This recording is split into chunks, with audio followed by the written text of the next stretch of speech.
Bostonian is Matt Perrault. This is our city. The book is Dave Sharapan. Pay him.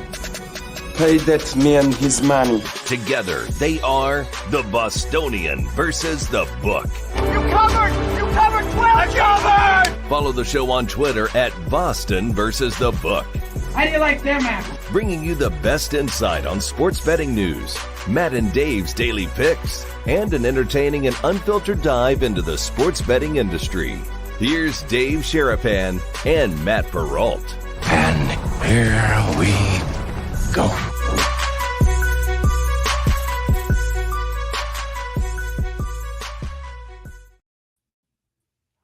What's up, guys? How are you? Welcome into a Wednesday afternoon now episode of the Bostonian versus the book. We are late to the party here today. I almost said the Daily Juice. You caught me. Yes, I almost said it. Yes. I almost said the Daily Juice. It's a knee-jerk reaction. How are you guys? Thank you for sticking with us here. A little bit later than normal. Dave had a doctor appointment that was very important for him to go and take care of the things he needs to take care of, but also some other things going on that we will explain later on in the program. We are live on YouTube and live on Twitter. If you guys are on YouTube, you're seeing some new toys that we're playing around with here. We had a very cool meeting yesterday with somebody who was helping us out, who gave me the keys to two very cool new things. When you watch it back on replay, you are now going to be able to go and scroll quickly through the show. In the description, we'll have timestamps that will have links to take you directly to the topics that we will be talking about. So if you get on late and you don't actually see or hear or want to know, okay, I just want to know about the NBA play-in tournament, boom, click on it. It's going to go right to it. So that is something you guys will see in the description of the YouTube. Twitter doesn't have that, but that's another reason why watching on YouTube would be a pretty good idea. Replayed on Sports Grid TV on Sirius XM channel 159. But how are you, sir? Everything okay? Yeah, we got a good report from the doc, Good. And we're gonna make some, conscious decisions, and we got a long way to go. We're just getting started, so we're gonna control the controllables, and we're unable to control what we can't control. So we just live with it. Yes, the doc was good. We'll get to it. You guys saw my post on Twitter. Got some very, just crazy news about life yesterday. And a dear friend of ours, you guys that were here for the show in the summer, you all got to meet her. She came and she was on the live show from Circa. Dear friend Linda passed away last night, 34 years old. I ain't got no words. I wrote my words while I was waiting in a waiting room with a doctor to hear about my own mortality, and thought, we got to get up off the mat. We got to do the show. This show, whoever wrote that post yesterday that you posted on Twitter that I'm going to post again, thank you for that. You guys have reached out, answering the bell, just saying what the show is important to you for. And we appreciate that, because that keeps us going. And, I got the call last night. I was on the phone with all the people that Linda's touched lives with and worked. And I mean, you don't work in this business this long and not get relationships. And Linda walked into that book at the M, said, I'm here to work. They said that you were the person to train me. And I was like, all right. And she was just a bundle of energy and really cool and career for herself. And I've been on the phone with people and reaching out and talking to people about her and trying to recognize her today. And like those of you that met her, or even at the contest signups, for those of you in the Brigade Proxy Service, most likely you met Linda. She was there pretty much every day, helping people sign up with Benson and Rob and everyone else behind the counter, Kevin. Just a tough day. It's a tough day. And I was sitting in that waiting room going, I can't wait to get home and do the show. I can't wait to see you. I can't wait to, have the brigade here just to commiserate with in the chat and all the people there's people all over the place that hopefully today know LME is how I knew her, Linda. And just think positive thoughts, hug the people that are special in your lives, tell people you love them while they're here. And, we'll do the show. Like, this is this was my whole goal today was I got to get to the show. I have to get to the show because this gives me that calm, peace, whatever. I try to provide the energy for people that need it. Today, you guys are providing the energy for me. You're going to carry me a little bit today. I looked at the rundown literally for the first time about 5 minutes ago. It's all good. So I don't know shit.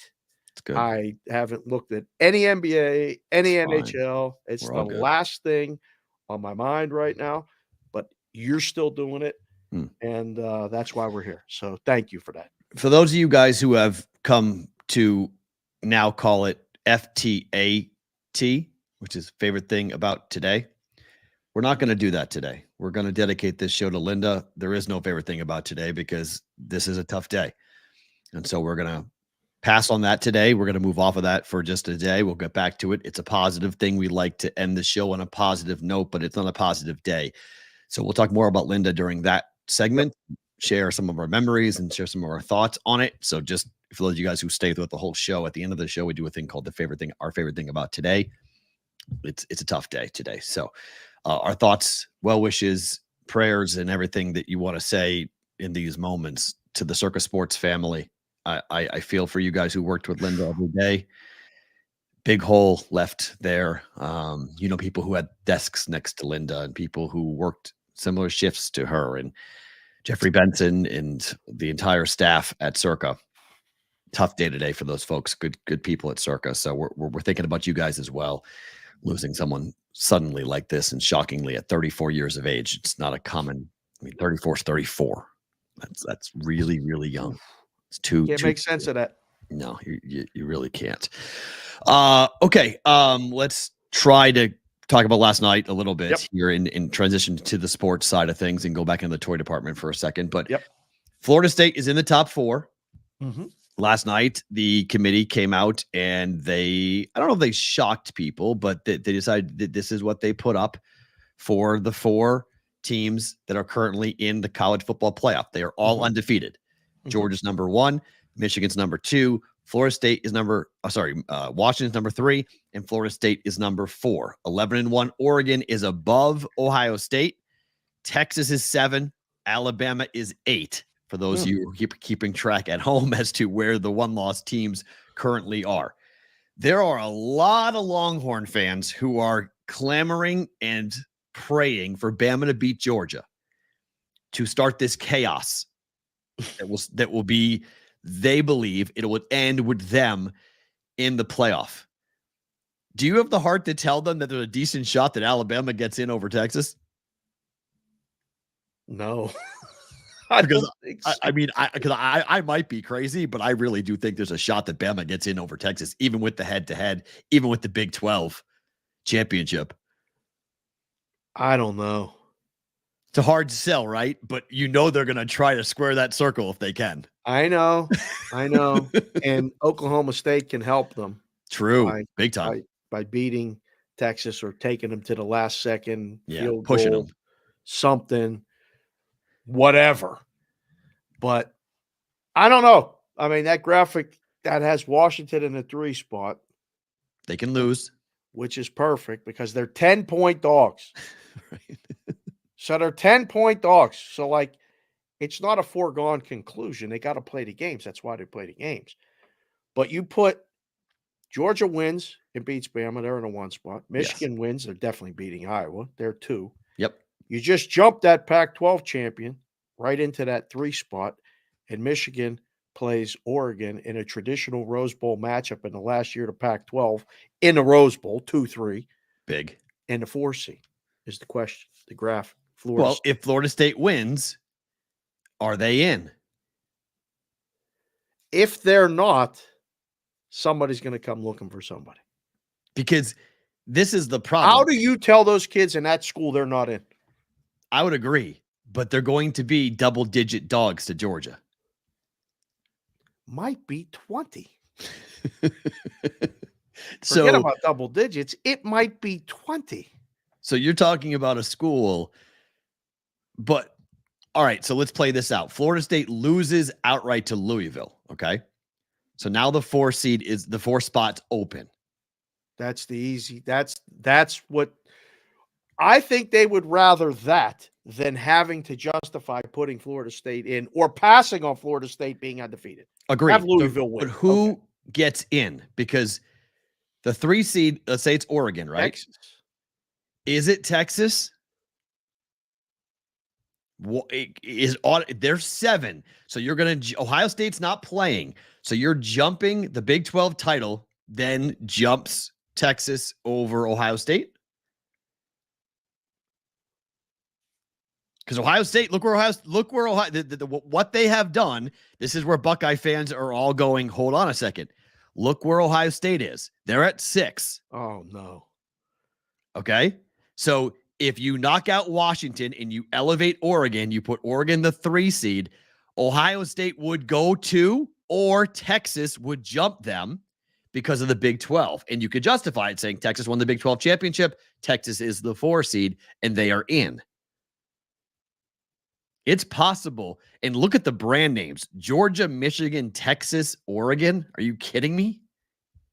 For the last year of the Big 4, that would be an enormous, incredible thing for the committee to be able to put those brand names up.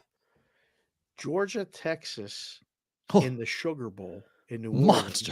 Monster game. Forget about it. And then Rose Bowl matchup, Michigan, Oregon, out here in California. That seems like the perfect scenario. But Ohio State, Georgia, Alabama, Ohio State, and Washington. Okay, so you have 4 schools with 1 loss. Well, I guess Bama's out because they'll have 2 losses. Right. So scratch that. So they're out. Because I saw someone today saying, I need Georgia to lose to Alabama to get Texas in. I was like, well, wait a minute. Do you? I think you need Georgia to win. You don't want Bama to win. You want Georgia to win. I know the Texas head-to-head over Alabama makes it look better for Texas's resume, but I think it's better if Georgia wins for Texas to get in. I think so too. Put it in the chat. We'll do a poll. If the 4-spot scenario plays out like this, Georgia wins, they're 1. Michigan wins, they're 2. Oregon wins convincingly, 10-point favorite. 3. Who's the 4? Texas or Ohio State? Who do you think people are going to vote? I think they want to see Texas. I would agree. Texas's biggest win was at Alabama. Yep, but they have nothing Ohio else. State's biggest win was at home against Penn State. Yes. What's the measurement? Well, I don't even think it's a. Okay, well then play it out, but play it one step farther. Okay, so let's play it out. Let's say Alabama beats Georgia. Okay, so Bama beats Georgia. They have the SEC championship. Georgia has 1 loss, no championship, so Georgia's out. Now we have Michigan. Out of the whole playoff. Well, hold on. Are they? That's the question, right? They'd be dropped out of an automatic 4. That they'd be in the mix. So 1 would be Michigan. They win. They're the 1 seed. The 2 seed would be the winner of Oregon, Washington. Right? The best 1-loss team. That would be Oregon. They have a Pac-12 championship. And beat Washington. Yeah. So so Oregon's 2. 3 seed would be whom? Because if Florida State wins, Florida State's the 2 seed in this scenario. They're undefeated. They're an ACC champion, undefeated team. They'd be the 2. So Michigan would be the 1. Florida State would be the 2. The 3 seed and the 4 seed, well, you could play it out. Big 12 champion, Texas, 1 loss. God. They're in. Somebody's going to be really mad. You have a 1-loss Ohio State team. You have a 1-loss Georgia team. 1-loss Georgia team. A 1-loss Texas team. Well, they're in. I put them in at a 3. I'm talking about the 4 seed. They'd be the 3 seed. They'd be a Big 12 champion. They would be in. The 4 seed I'm talking about. Georgia, 1 loss. Ohio State, 1 loss. Washington, 1 loss. Now Washington's got no shot. None of those teams have conference championships, and they're all sitting there with 1 loss. Georgia goes, right? Alabama or Michigan at 1 plays Georgia at the 4. Alabama plays Florida State. Or Texas plays Florida State. You put Texas in, you're gonna have Texas and Bama both being in. So I mean, if Alabama beats Georgia, this is the chaos. This is when everything falls into just a whirlwind. The committee is praying if everyone wins this week, we have our Final 4. We have it. That's it. If Oregon beats Washington, we just swap out the two of them, and we've got our Final Four. Louisville beats Florida State, and Alabama beats Georgia. Uh-oh. Oh, God. We are in for angry people all over the country who are going to be splitting hairs and saying, wait, we lost to this team. Texas, you lost to Oklahoma. Oklahoma, not a very good team. Okay. Wow. Not a very good football team. You lost to them. Alabama, you lost at home to Texas. Georgia, you lost to Alabama on a neutral, but when all the chips were down, you lost when it mattered the most. Hey, Ohio State, you have one loss. It was on the road. It was tight. Lost to your arch rival. You beat everybody else pretty handedly. See, I think Ohio State I think the committee, they want Ohio State in. Putting Ohio State at 5, at 6 rather. Was a message? It looks like it to me. I'm like, wait a minute, why wouldn't Texas be there? They're favored by 14 points in the Big 12 championship game. They're playing this weekend. Ohio State's not. So are you saying because they're playing, they jump over them and that makes it an easier push down? I guess. Right. But AOWN came in the chat just now and so let the real chaos begin when Iowa wins 5-3. But that's not actually that. That's actually wrong, right? If Iowa wins, what are you talking about? It's out. Of course, that's chaos on chaos. Iowa's not in, but now you're talking about all sorts of Ohio State. If that were to happen, Ohio State's back in the conversation. Of course, they're right there. Ohio State's in there. So you have multiple teams. We have 4 spots, and if Louisville wins and Alabama wins, if Iowa wins, there's your real chaos. But you got 8 teams that could stake claim to 4 spots. Oh my God. You're going to have all sorts of chaos. It always tends to work out. Back to Bill Dunavatt's comment to me in Alabama 20 years ago. He always said this, Matt, it always works itself out. It always will come out in the wash. And maybe he's right. And maybe we see Georgia stomp Alabama. Oregon destroys Washington. Florida State survives and they win. Michigan takes care of Iowa 12-0. There we go. We got our Final Four. Right. But there is the alternative universe of what if going into this weekend where we could have 6 teams with legitimate stakes to the 4. It's going to be, I cannot wait to watch this weekend. We got a couple people putting in their 4. It's right. Wednesday, so we're not holding you to anything, but that's a good idea for the chat. Okay. If you're participating and watching on the show, again, thank you guys so much. And girls. Everyone's on Texas, by the way, to get it. Poll is very 70% on Texas. Wow. Really? To be. Yeah, because they won the Big 12. So I understand that. I understand that point. That makes complete sense. Michigan, Georgia, Alabama, Oregon. Sorry, Texas and Roger Long. The only way that were to happen is if Alabama beats Georgia. You need Bama to win. So put your 4 in the chat right now. Who you think as of right now, as if the games play out your way, whoever's way, whatever you're thinking. Because I think Georgia beats Bama. Joseph E. Myers, Iowa and Louisville are not getting in, just FYI. Even if they win, they're not getting in. They win, they're both not getting Joe in. C., stick to the San Jose Sharks thing, please. One assignment at a time. That is not possible. We got to get Joe C. a lid. We do. We got to get Joe C. a lid. He's always out. It is not possible for Iowa to make the. They're not making the playoffs. FYI, they're ranked 18th. All of you People that are watching and listening to the show in Iowa, again, thank you. The Hawkeyes are not getting in with a win. They're going to be in a nice bowl game, and everybody will be talking about it. Yeah, I think Otto's right. I think Michigan, Georgia, Florida State, Texas. That's what I think it's going to be. I do. But I think Georgia's going to be 1, though. He has Michigan 1. It's Georgia 1, Michigan 2. Oregon, Texas. Chef Betty has it in the order. Georgia, Michigan, Oregon, Florida State. Because if Washington loses to Oregon, the argument is Oregon's record and resume against Texas's record and resume.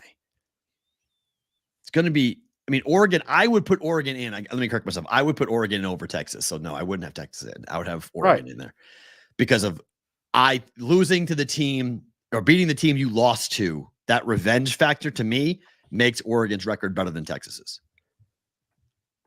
They lost to Washington on the road. They go to a neutral and they win by double digits. So bringing it full circle to teams that you would bet to win a national championship without knowing the national championship Final Four? Is there any team value because you're sitting on that Florida State ticket and Michigan? You got the Michigan ticket. Oregon's 6-1, 5-1, depending on where you shop. Texas is on a bigger number, 10-1. If you think they can get in, you got a shot. They're not going to be 10-1 dogs on a money line against whoever they play. I mean, to me, I'm going to be betting on Louisville this weekend pretty heavily. Okay. So I've got a 10-1 ticket on Florida State. I'm going to be putting at least 4 units on Louisville. Money line. Or maybe probably plus the points. I'll probably take the points. See if I can win both. See if Florida State wins by 2. If they win both. So I'll probably take the points. But I'll be significantly invested on Louisville because I think Louisville's going to win the game outright. I think FSU is going to lose. I think the worst thing that happened to Florida State was Louisville losing to Kentucky. That was bad. That was bad. They needed them to coast through that game, blast them, be fat and happy, and then go to the ACC championship, and then they could smack them. They're angry now. They lost to their in-state rival. They're going to get ripped on all week, laughed at all week. They're going to go down there. 2.5. Yeah. Florida State's favored. Oh, yeah. That's what I mean. I can take plus 2.5 with Louisville and see if I can middle it and hit them both. Because I am hammering whatever. Florida State is not winning a playoff game. That is not happening. No matter who they play. No matter who they play. Doesn't matter who they play. They are not beating a team in the top 4. They are not beating any one of them. So even and that's why the committee can justify leaving them out. They can say, well, next year we'll have 12 and this will be all fine. So this year we're going to go with the four best teams. Forget about conference championships. Forget about, who's in for what. Our job is to find the 4 best teams, and sorry, Florida State. Because the message everyone's worried about is if late in the year you knew that the committee could keep a team out of the playoffs based upon a quarterback injury, you would dive at the legs of the quarterback. Knock out the quarterback, knock out the team.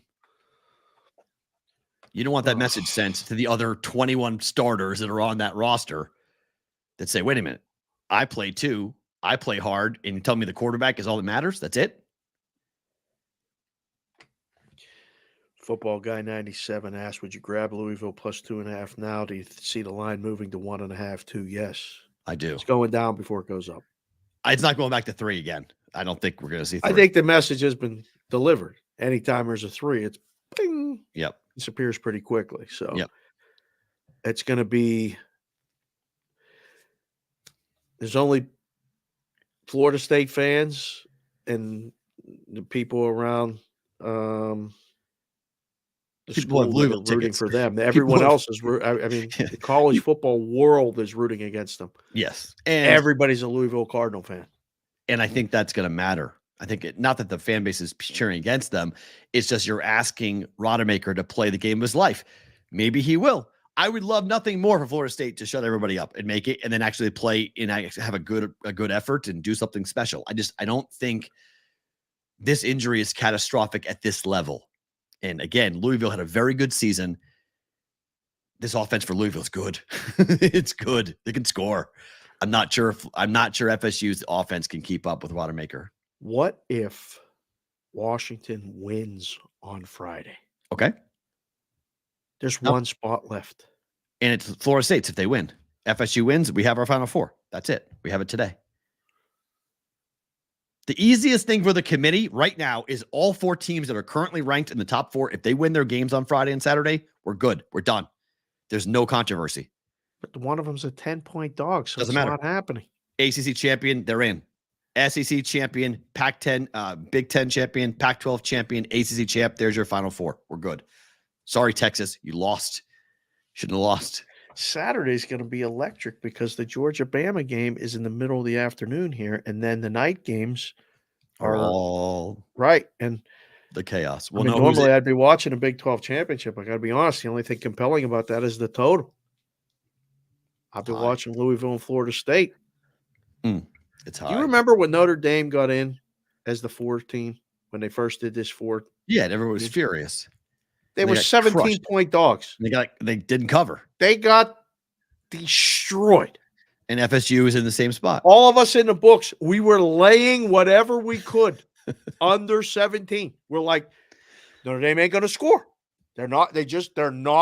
It's not close, but they had to let them in because they earned that spot. And that's the same situation. They have to let FSU in because they earned the spot. But you're right. It would be the same. If it's FSU versus Georgia, name your score. Georgia recruits against them. They have very similar kids. Man. The kids know each other really well. They're going to pile drive FSU. Oh, my goodness. That game will be over at halftime. That will not be a fun football game. Oh. Yeah, 40-3 type final if Georgia plays FSU. It'd be really, really bad. That's a blowout. Let's get to the NBA. We'll go. It's Wednesday, so we will go through the first look at all the lines for the college football playoffs. We got a bunch of them to talk about later in the show. So stay tuned on Wednesday. So I'm not giving credence to the conspiracy theorists here. I'm just going to point this out. Let me get my glasses. Okay. Because I didn't see this. Holy mother. All right. Let me paint the picture. The line, I bet +5. It got as high as 5.5. It got as low as 3.5. Yeah. It closed at 4 or 4.5. Right. Okay. Depending on what book you're at. Pre-game. All pre-game. Dallas -4.5. Dallas -4, depending on where you are. Yes, sir. Rockets are 10-3-1 ATS going in. Yes. They're down by 5. 3-point shot, bang. Okay. Gets hit. Like, down by 2. All right. Inbounds play, they foul. Lines 4. Rockets have the basketball. Rockets need to hit a shot to make sure they cover. So it's sitting on 4. Sitting on 4. Dallas has hit both free throws. Hit both free throws. It's sitting on 4. Houston with the ball. Last possession? 6 seconds left. 6 seconds left. 6 seconds. Dribble. 2 seconds left. 3-point shot goes up. Ball comes off the rim, misses the shot, falls down to Luka. Guy literally taps him with his hip.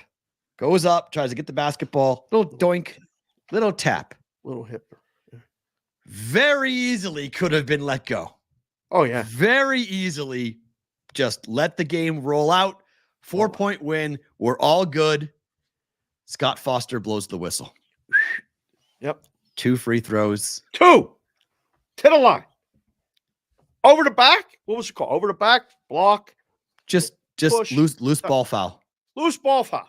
Loose ball foul. Love those. With 0.5 to play. Oh, Half 0.5. a second to 0.5. They had to go back and review it. Stop the clock like that. 0.5 foul. ESPN graded the game over. Oh. It popped up on my phone. Over. 4-point win. I thought I won. I thought I covered. Pull it up on my phone going, what's going on? Pull it up. They're reviewing it. What are they reviewing? Oh, they're reviewing that. No. Was that a foul? Man alive. Was it? Just saying, this is where everybody went, oh, who called that foul? Oh, Scott Foster called that foul. Oh, no. Interesting. Scott Foster's the one that calls that foul. That's kind of convenient because was he in position? Was he the low guy at least? Was he in position? I mean, it happened in front of him. I mean, it was his call to make, but it was also his call not to go make. like this. Wave it off. Let's go. Ball. Game. Let's go. Very simple, very easy. You just let the clock run out and we're all good. You blow a whistle in a 4-point game. The game's over. Dallas won. The clock, the score doesn't matter unless you've bet it. Was the total matter or was the total already decided? I don't remember. I was too mad about +5 losing to know to look at the total for that game, whether the total was in question or not. All right, let's double check. And again, I'm not saying Scott Foster is in on it. I'm not saying he was gambling. I'm not saying it was a fix. I'm just saying this is why people, because I had it all over my social media. Way over the total. Way over the total. Okay. It didn't matter. Okay. Total matter did for the not matter. matter for the line. Matter for the line. Right. And I had so many people say, well, of course Scott Foster called it. He knew what the line was. Of course. Come on. I'm not saying it's right or wrong. And I just said, I threw my hands up. I didn't respond to it. I was just like, this is why people say this. I'm not saying it's real. It's happening. But this is what people think. This is the response that comes out of it when you see a call like this that does not matter. You don't need to make this call. You don't even need to even acknowledge it. You just let the play run out. You go to the locker rooms, 4-point win. We're all good. That's it. We do this. I love when they do this. It's a two possession game. They can't win the game. It's half a second to go. Can't win it. Rockets lost. A little foul. What's the point of the foul? The foul makes no point. No sense. Jimmy Jack Cooker with 4Ks just came in and said, I bet the Rockets plus 5.5 live. I didn't know this is how I lost. Sorry to be the bearer of bad news, Jimmy. This is how you lost. This is how you lost. This is how you lost. A Scott Foster foul call with 0.5 to go with the game already completely decided. There's no need to blow the whistle there, but he blows the whistle there. Both free throws. Could have missed one of them on purpose, by the way. Didn't have to hit them both. Hit them both. This is just where my week is going. It's, it's just a bad week, how it goes. But that was very suspect last night. That's the word I would use. It was suspect last night. Sus, like the kids say. Sus. It was sus. NBA How many teams. points did Luka end up with? I wonder if that was a proper I don't know how many. Let's see. I'm going to look it up right now. How many points Luka Doncic wound up Dallas with? Mavericks. Luka with 41, so his prop was way over. Yeah, so it was just a worthless call. It was all but the line. So I'm not crying he had foul. 41 points, 9 rebounds, and 9 assists. I wonder what his combined number was. It wasn't that high. 59 points, rebounds, and assists. Pretty good. Those are fun when you bet those over. That thumb was no problem. That thumb was no problem. But the Rockets are a really fun team. Well, more on them later in the program. They're on the road against Denver tonight. Big dogs against Denver tonight. But they're a fun team. They fight hard. Eman's got them playing well. They should have covered. It would have been a 4-point loss. They would have covered. Unfortunately, they did not. The NBA in-season tournament, I'm going to give the NBA some props here. The teams care. I didn't think they would. I told you yesterday. They care. Boston went after the point differential. There had to be a little discussion. Did you see the discussion between Mazzola and Donovan? I mean, after the game, you mean? No. It was like 111-79. Okay. And there's fouling going on to get more points. And Donovan looked over Mazzola like, what are you doing? And he goes, the points. Yeah. The points. They incentivized. And Donovan was like, what? And so they had to walk. They met each other kind of midway by the scorer's table. And, one of these, what the are you doing? Right. I got to get the points. We got to beat you by this many points to get that's the tiebreaker. It looked like Donovan was mad until he had to have been heard mad. The explanation and then said, oh, all right, this is the tournament. I guess this is what we have to do. But yeah, the Knicks did it last night. They beat the Hornets 115-91. Yep. After the game, Josh Hart of the Knicks said it was interesting. I don't really like it, talking about running the score up. We were focused at first just about winning. Last couple of minutes, it felt weird. At a certain point, you just start chasing points and doing all that. Just kind of messes with the integrity of the game a little bit. I mean, as heard exactly like that yesterday on the Bostonian versus the book, which your now, point, by the way, has table of contents where you can go actually find the exact point where you and I said this, that it was caca. It was going to lead to issues. And it did last night because it's going to lead to hurt egos when teams get blown out. Like the Celtics had to win by 23 points, and they did until they advanced because they had to have a certain – the tiebreaker is your margin of victory or your margin of victory. The point differential – or so not margin of victory, but point differential.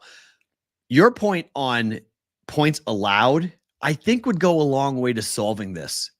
I think that's the fix. That's 100% the solution. Because Kenny's not changing nothing integrity of the game. We're trying to play defense now. Because Kenny Smith said it on the TNT broadcast afterwards. He said, what happens if you're playing in a group involving like the New York Knicks, where they play slow? Right. They're not going to score a lot. They're not going to run. So your margin of victory beating the Knicks by 10 points might be really impressive because they don't give you enough possessions to beat them by 20 points. So is it more fair to talk about your defense and what you're allowing your opposition to score versus you running the score up and just destroying your opponent, and thus that gets you to the next level? Well, I hope Kenny listens to the show if he likes this show. Kenny Smith, please hit the subscribe button, hit the like. You can come on the show anytime you want, Kenny. Yeah. You don't even have to wear the suit when you come on our show. I agree 100%. 100%. Jimmy Jack just said, pardon me, while he yells out the window because he just found out how he lost the game. So he's gonna go scream out. Sorry, man. I love this chat. I felt the same way. I was furious last night. What do you yell out there? Mother! Oh, yeah. God, that stinks. Do you think Percy Roscoe just came in the chat and said this, and this is a little bit of hidden truth. The NBA in-season tournament prop betting is amazing. Well, the player prop supposedly is just a cash cow right now. Cash cow. Yeah. People be crushing the props. Yeah. Because now you get what I love about the playoff betting. The regular season betting is one thing. But when you get into playoffs of any sport, but especially the NBA, where the game, possessions, things, everything means something, you can get a better feel for props and things like that. You're getting that intensity in November, December. And the handicapping kind of goes right along with it. Well, look, last night, we'll get to the bracket here in a second, but the Warriors had a 24-point lead at Sacramento. They looked like they were going to advance. What a fourth quarter. And they got annihilated. I mean, the Kings, I lost. I laid 1.5. I lost on the hook. I was furious. I was like, what the? Just the way my week is going. I'm losing every bad break in the NBA. But just the fact they were able to come back and win that game. There's got to be major, like this was the first, I think it was the 5th game all year. They had everybody on the court. They had Wiggins, they had Draymond, they had Clay, they had Steph. Everyone was healthy. Everybody was back. They were trouncing the Kings. Kings couldn't do anything right in that game. No. And then the Warriors ran out of gas. Hadn't seen it before. First time maybe ever. I think you have to start to wonder, have they run? Is Father Time now coming to knock on their door? It's a fair question, and I think it needs to be asked. We shall see, but this was the first indication of that. They never lose a game like that. They never lose a game. A rivalry. I mean, this is a rivalry. Yeah, and I was watching it, and then I got the news about Linda, and I completely have evaporated it from my mind at the time, and you're bringing it back up. And I remember watching it going, this is going to go a long way for the Kings. This is, I'm not saying you slay the dragon, but like, listen, we can play with these guys. We're down 24. We came back and won. This may propel them to a little bit of a momentum run, things like that. But this is going to pay dividends in the spring and the summer. This was a big deal. The game was entertaining, flew over the total. This is who the Kings are. It was more about the Kings for me. Agreed. Than it was about the Warriors. It was just one of those games where I was like, I saw the score and then the run in the third quarter, which inevitably the Warriors just for the most part, whatever halftime adjustments are made and whatever the rotation is coming out of halftime is better than everybody else. They just outscored teams in the third quarter on a regular, and they built up that lead. And I was like, oh, this one's a wrap. And I was trying to eat dinner, and the kids were watching Name That Tune. Are you aware that Name That Tune is back on television? Wow. I did not know that. No. Randy from American Idol plays the music. It's called Name That Tune? It's called Name That Tune. So, and it's like modern songs and stuff. So they're watching Name That Tune, and I'm watching the score on my phone going, wait, what? They're coming back. And I go to run upstairs, and they're like, what? You don't like Name That Tune? I'm like, no, I love Name That Tune. But I got to go see this, and I know you guys don't want to change the channel. So I'm going to watch it with peace and quiet. Because I want to watch it on my phone, and then you're going to yell at me my phone's too loud. So I went and watched the end. I'm like, this was incredible. Bad beat if you laid 1.5. Oh, I did. That's just how things are going, unfortunately. But we have the bracket. Here is your bracket for the play-in tournament. This is the knockout rounds. Lakers as the 1 seed, taking on the Suns. The Kings as the 2 seed, taking on the Pelicans. Bucks as the 1 seed playing the Knicks. Boston, the 3 seed, taking on the Indiana Pacers, who somehow are the 2 seed in some wacko way. What in the hell is the total going to be for the Pacers and the Celtics? 275. I mean, good number. Like, that's not even an exaggeration, Perrault. Sometimes you do exaggerate with the numbers, but I mean, I think we'll see 275 at least in game during that game. Pre-game, that one's going to be the highest total of the season. It's bizarre, okay, because we have does the better seed have home court? Yes. So Boston's got to go to Indianapolis? Yes, which makes this number even stranger. These are the odds. What? Okay? These are the odds. Boston is the odds-on favorite at plus 310. Milwaukee plus 350. These are FanDuel odds. Kings at plus 490. Lakers plus 550. Suns plus 600. Pelicans 12-1. Pacers 14-1. Knicks are 17-1. What? What is this? So Boston's going to go on the road twice, and yet they're favored. I guess, well, not twice. They win one game, they come here to Vegas. Right. The quarterfinals. Yeah, they're neutrals. They're neutrals after that. They're here. Yeah, they're here. Semifinals are here. Which, by the way, you froze. You stopped. Can't hear you. Did I freeze? The screen's frozen. Come back, Jack. Are you there? I'm here. Okay, now you're back. Okay. If the Celtics are here, I have to go to this. Oh, man, we're going to have to unload the bank account. We're going to have to go. go. I have to try to find we have to go. Have to go. I got to go now, period. This looks like it's going to be entertaining. Where are they playing? Is it T-Mobile? Yeah. Oh, boy. That's T-Mobile. It's going to be, I mean, Boston's favored. They've been favored the whole time. They were favored before, but like, I mean, Boston may play Milwaukee here for in the semifinal. It's pretty good.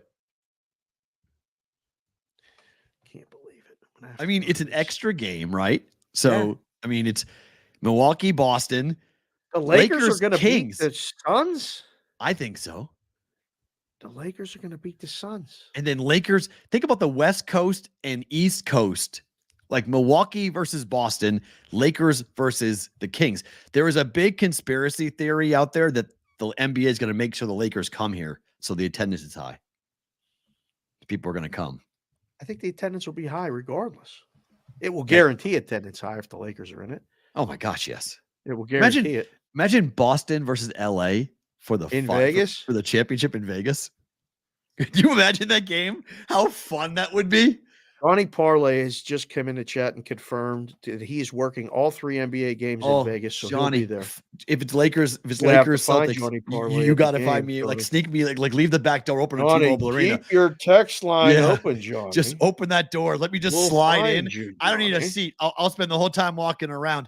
I just want to see Tatum beat the shit out of LeBron. Oh, it'll be so fun. Oh, just give me the opportunity to watch Tatum drop 50 on LeBron. Please. It'll be so fun. I'm going to have to go get one of the warm-ups, complete full top and bottom to go to these games and walk around in a full warm-up. I mean, I'm in. I did not like it, but it's here. And now that I've seen, and the kids, the guys, the players, they care. The fact that the coaches and they actually want to win this. Okay. I mean, I didn't think it's not the money. It's the competitive nature of it. And I give Adam Silver credit. The guys care. The money helps them, and they're getting $500,000. Okay, but like, what's that to Jason Tatum? He's on a supermax. $500,000. He pees that in the morning. Like $500,000. Draymond Green just got suspended for 5 games. He lost 400,000. Like that's like it's 4 games. It's like come on. The money's not why they're playing this. There's a competitive nature. They want to win this thing. Players want to win, and they're actually motivated to go and win this. And I didn't think they were going to be. I thought they would be like, forget it. Who cares? Hey. Is it a better bet to take the Kings to win it all? 6-1. Kings can beat the Lakers here. Yeah, but what's the line? You might be better rolling that over 6-1. I don't know if that's enough. Well, play it out. Lakers, Kings, neutral floor. Kings are favored, are they not?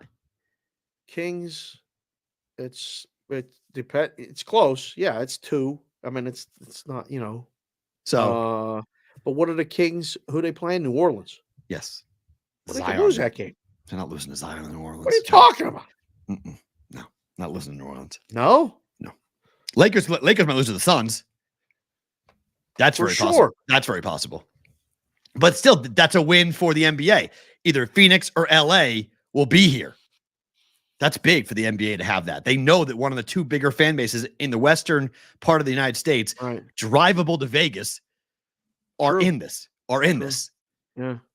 So if you're a diehard Suns fan, drive up for the weekend for Vegas. You watch a couple of games, watch your team. It's an awesome vacation, awesome quick December trip. Same thing for the Lakers. If it's the Lakers, Johnny Parlay about all this, we're gonna have half to this damn town is Laker people. So like, you got it built in here in town. I wonder who the kids will be rooting for in this house. Like if we go, you get multiple games. You get 3 days. You get like multiple games in a day. No, I think semifinal, final. 2 games and then 1. Oh, you get both semifinal games and then you get the finals. It's like NCAA tournament. I was just gonna say, just like that. Yeah, Final Four. Wow. Yeah, one ticket gets you 2 games and then you get the final game, the championship. Be a fun night. Oh, be a fun weekend. AOWN said, "Just working for a living, getting in the way of me enjoying BVB. He has to go to work. Thank you for being here before your work day or in between your work day." Put it in the group. Put it in the chat. A poll. Are you in or are you out of this NBA in-season tournament? Like, there's people that are like, I'm so glad I'm not even remotely interested in this. And there's people that are coming in the chat saying, wasn't excited until you guys just started talking about it. That looks pretty cool. I'm in now. So are you in or you're out? I wasn't in till last night. You're in now? I'm in now. I wasn't in, and Boston's been the odds-on favorite, and I've seen many people who do Boston-oriented, sports betting content, right, who have been saying Boston's winning this thing. I think they were 5-1 to start. They're like, take Boston, laid the, Boston's winning this thing, and I was like, I don't know, do they care? I didn't think anybody would care. And then the Knicks did what the Knicks did. Boston did what they did. Like, you started to see these guys playing all the way. The Kings did what they did. They bounced the Warriors. The Warriors win that game. The Warriors are in. They're in this thing. Warriors are out. That game mattered to the Kings in the fourth quarter. Warriors would be the 2 instead of where the Kings are? The Warriors would have been in? I think they would have been in. I know that. They won the game. They would have been in. If they had won, they were in. Wow. And they lost, and they're out. So you have teams that were playing hard to get to the quarterfinal knockout round. Mr. C, Chris Covey just came in the chat and said, if I had the time, I'd commit it to pottery over the NBA. Well, he's a college. Can you imagine him doing the pottery? Like, he's a college basketball guy. Like I get Patrick Swayze and Demi Moore did back in the day. God, and please don't give me the Ghost. Remember that? Yeah. The Ghost. Well, Chris Otto, I have 0 time to commit to the NBA. You're watching every hockey game. Of course, you're not going to have time to commit to the NBA. I don't want you watching NBA. You're betting every hockey game. Like, you're betting. You have a bet on every game. Like, there's no way Chris, you could watch. I get that. It makes perfect sense. State of the hockey. You don't need to be watching this. I like basketball. I've always liked basketball, and I like the NBA, and I like this tournament. I didn't think I was going to. I'll give Adam Silver credit. This thing's got some juice. This is going to be fun. And now TNT and ESPN are going to do the Avenger versus DCU thing. And you're going to have multiple mixed broadcast people. So Stephen A. Smith is calling a game with Charles Barkley. Kenny the Jet Smith is calling a game with whoever from ESPN. That's going to be awkward. Oh, I think it'd be great. I hope it's going to be good, but like, I hope I'm there though. I'd rather be there, right? And just and watch that and have some fun. Oh, with that. Dave's Daily Pick said the Warriors had to win by 11 or more to get. They're up by 24 anyway. Okay, they well, 24 and they blew it. Wow. They were there. They blew it. They had a chance to get in, and they blew the whole damn game. Whitrock said, "Sign him up for the BVB pottery class." I will not be doing that. No. Have you ever done that with Maddie? You gone to make a piece of pottery, one of these places? Only at her school. Oh, school. I've done that. I haven't done that like outside. Was a girl dad activity back in the day when the kids were young. I've not done that. Maybe we should do that. Fun. I haven't done that. I like to play with the clay. I do. Mark Cuban just pulled off one of the more interesting moves in modern sports business. You see that picture I sent you before the show, right? Me and the guy right there, like 20 years. 20 years, you and Cuban. See if you can pop that up here. I've got too many things going on for that to happen at the moment. We'll do it tomorrow.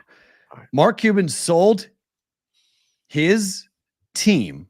Genius. to the Las Vegas Sands Company, Yes. which is run by Sheldon Adelson's widow, for Yeah. $3.5 billion. He retains control of the team. Tremendous move. He's not the owner, but he No. controls all of basketball operations, and he has. Oh, you froze again. Hold on. Snap your fingers. Come back. We should be good now. Come back, Jack. There you are. Okay, go. Good. So this is interesting because does this signify? Remember, okay, the number one lobbying group funding all of the pro sports gambling and casino gambling advertising, Yes. is being funded by the Las Vegas Sands Company. Yes. For Texas. They're trying very hard to get Texas to go legal. Mark Cuban and Jerry Jones are both very much on board with Texas, the second most populous state in the union, to go legal. There is one man standing in the way of this passing in the state of Texas. His name is Dan Patrick, not the guy that does the show. Not the broadcaster. No. Lieutenant Governor Dan Patrick controls the Senate.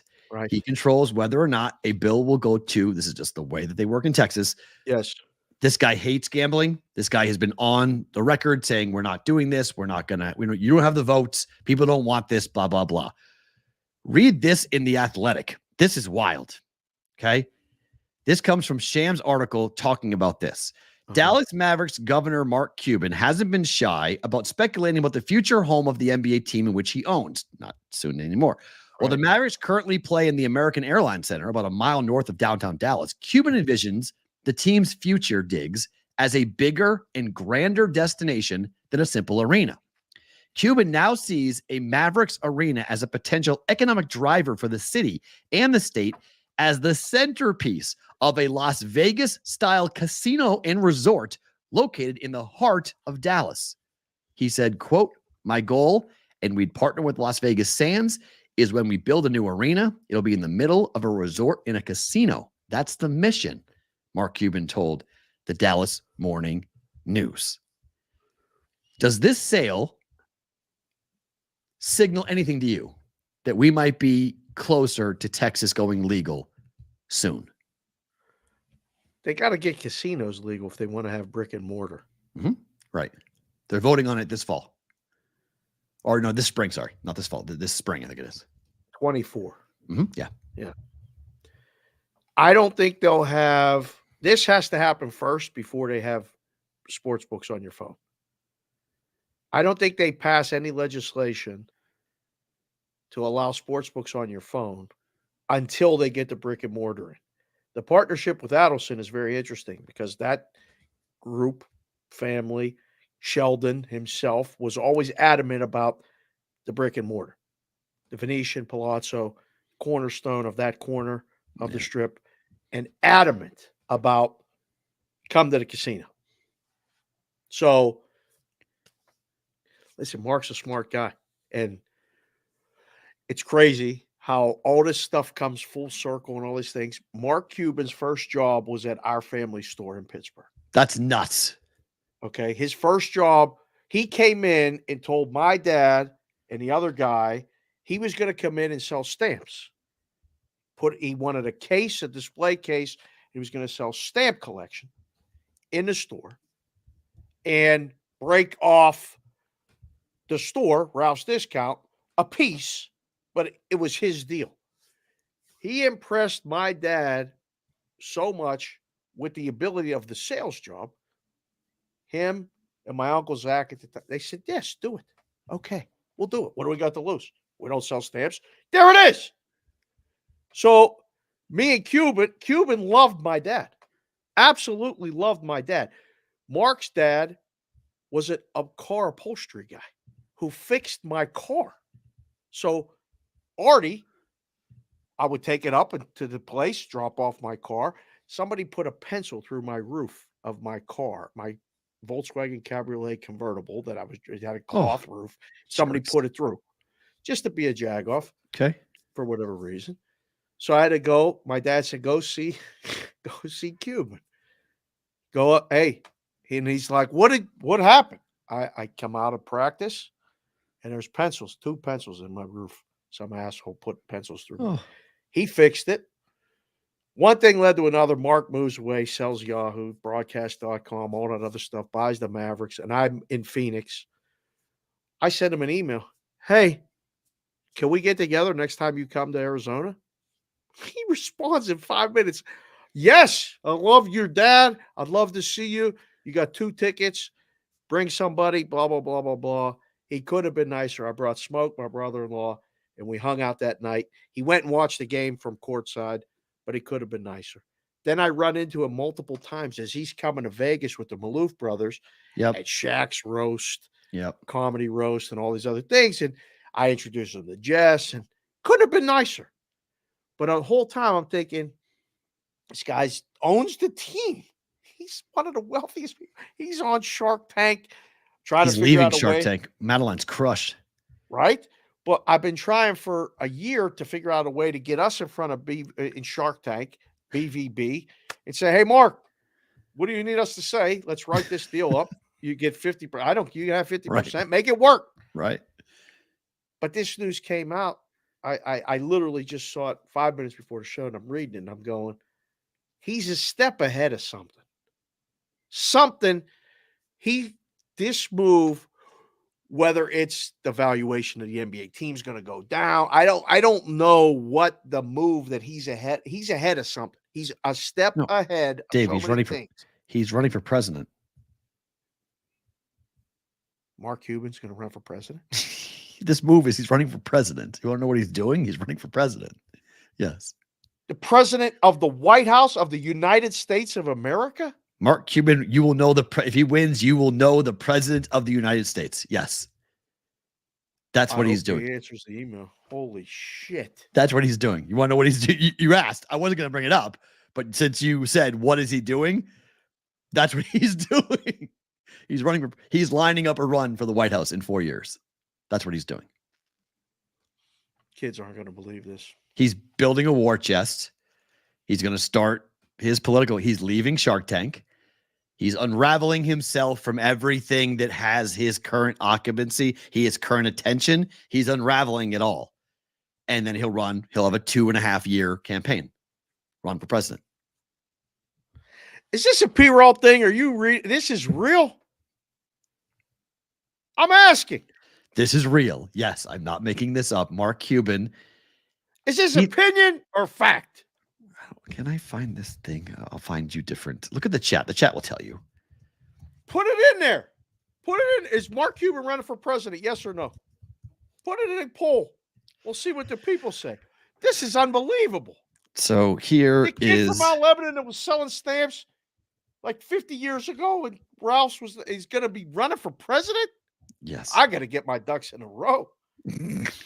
What the hell? Let's see if I can put this on the screen really fast. Until I tell Jess this news today. She's going to be like, I'm going to say Perrault said it, not me.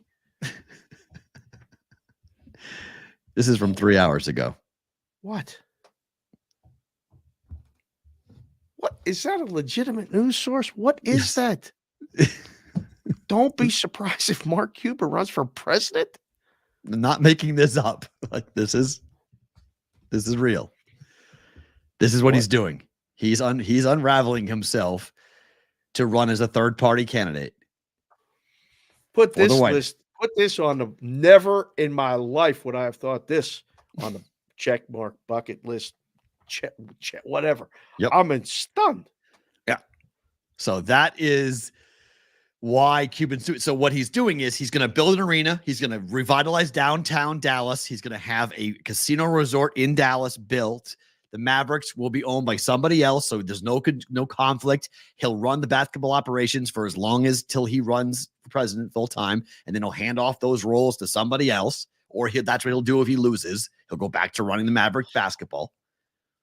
But he can do both. He can run the Mavericks, the basketball team. You can run the personnel, run the business of the Mavericks without having ownership. So there's no conflict of interest. You can't worry about tax breaks and people doing different things, politically to you because you're a team owner. So he unravels that. He revitalizes downtown. He gets sports betting passed in Dallas Jerry Jones, all his rich friends are happy. They all donated to his campaign. And he's free to go. He's getting off TV because you can't be on Shark Tank and run for president because that would be considered campaign finance issues. So you can't be on television and run for president. So he announced that next season is his last season with Shark Tank. So he's leaving Shark Tank. He's selling the team.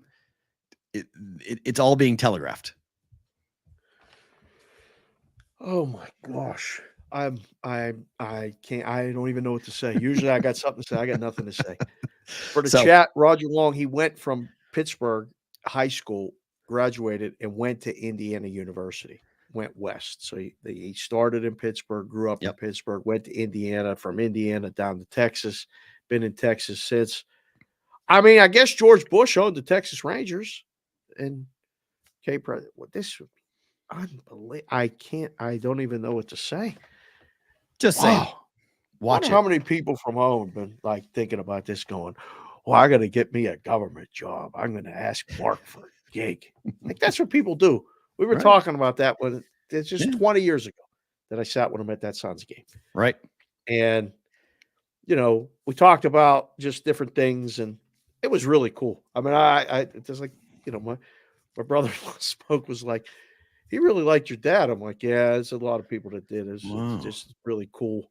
That's awesome situation. But he told the story, and I was just like, I can't imagine it now. This guy's going to be running for president. I'm in shock. There's a lot of things where you might go one day like, that's you and the president of the United States. I got to get that thing framed. That's in a binder, that picture. You might get better. I mean, like, I have a very good friend of mine who has multiple pictures of him and Barack Obama. He became like Barack's personal caddy when he went and played golf in Nantucket. So like you'd be the second person that would be taking pictures with presidents. So there you go. With that. This topic normally doesn't make the main show. We normally hold these types of topics for bonus time, but this topic is going to make the main show because I need to talk. Because you're quoted in a story on Sports Handle that I tweeted about today at Sports Talk Matt. You want to go read I'm that? Quoted? Yeah, your tweet is quoted. Oh. Yes. Oh, fantastic. Let me get the listening glasses. They've taken. Who wrote the story? Oh, shucks. Edelstein or yes. Rybotowski? Edelstein. That's excellent. I love Jeff wrote it. Jeff wrote it. Okay. The headline of this story, and I think it has more. This is a very interesting onion to pull back, okay? It's for better or worse, some sports books turn to dynamic pricing for teasers. Oh. For those who have been banging the wong for years. Did you just say that? Yes. Your days may be numbered. Okay? No more. That's what he said. Banging the wong. No more banging the wong. You can't bang the wong anymore, okay? That is, I swear, I did not make that up. That is 100% real as to what was said. And just to kind of go ahead and prove my point that I'm not making this up, this actually got said. Is actually was a headline that got written. There it is. For better or worse, some sports books turn to dynamic pricing for teasers. For those who have been banging the wong for years, your days may be numbered. I don't know who wrote it, but hat tip to that. There is. We are talking about wong teasers. Okay, that's a hat tip right there. Not two wong, one wang, but we're talking about wong teasers, which I do every single week. You should do. You're a big fan of the wong.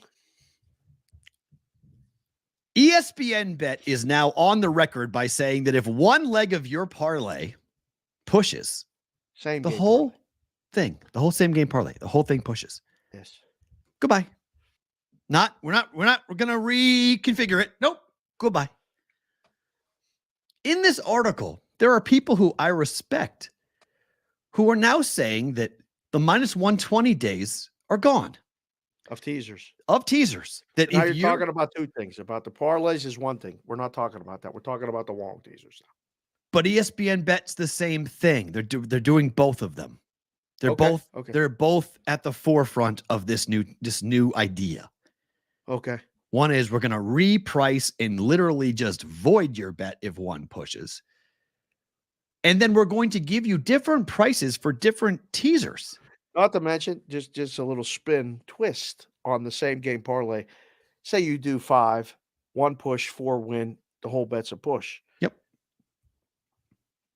1 push, but a loss, bet loss. Correct. That's called a free roll in the business. That you can't, that's not right. Like if we 1 push, meaning all push, okay. That's at least fair to the player. So for those of you who don't know what the Wong teaser, it's Stanford Wong wrote a book called Sharp Sports Betting in 2001. It's a formula essentially where you take favorites of 7.5 and 8.5 or underdogs at 1.5 or 2.5. You pull it through 3, you pull it through 7. It used to be even money when you did that. Then it was minus 110. Correct. Then 120. DraftKings is still minus 120. Some other places are minus 120, but most have gone to 130 or 140. Up, up, up. Your tweet, which is quoted, it says, question time from the book. Someone sent this to me and asked, when did 2-team 6-point teasers become minus 165? Yes. Which was the Lions going from 7.5 to 1.5 and the Bills from 7 to 1. That was going to cost you not minus 120. No. Not even minus 130. Nope. Minus 165. Because you went through the 7 and the 3. Key numbers. The idea that you're not allowed to tease in a direction for whatever you want. It was started in Vegas. It's an American thing. The Euros have no clue and don't understand what's going on. Why is it done? And why do people like to do it? Are now just throwing it into a computer program and saying, oh, well, 3 and 7 are more valuable now. Yep. Now you're paying 165.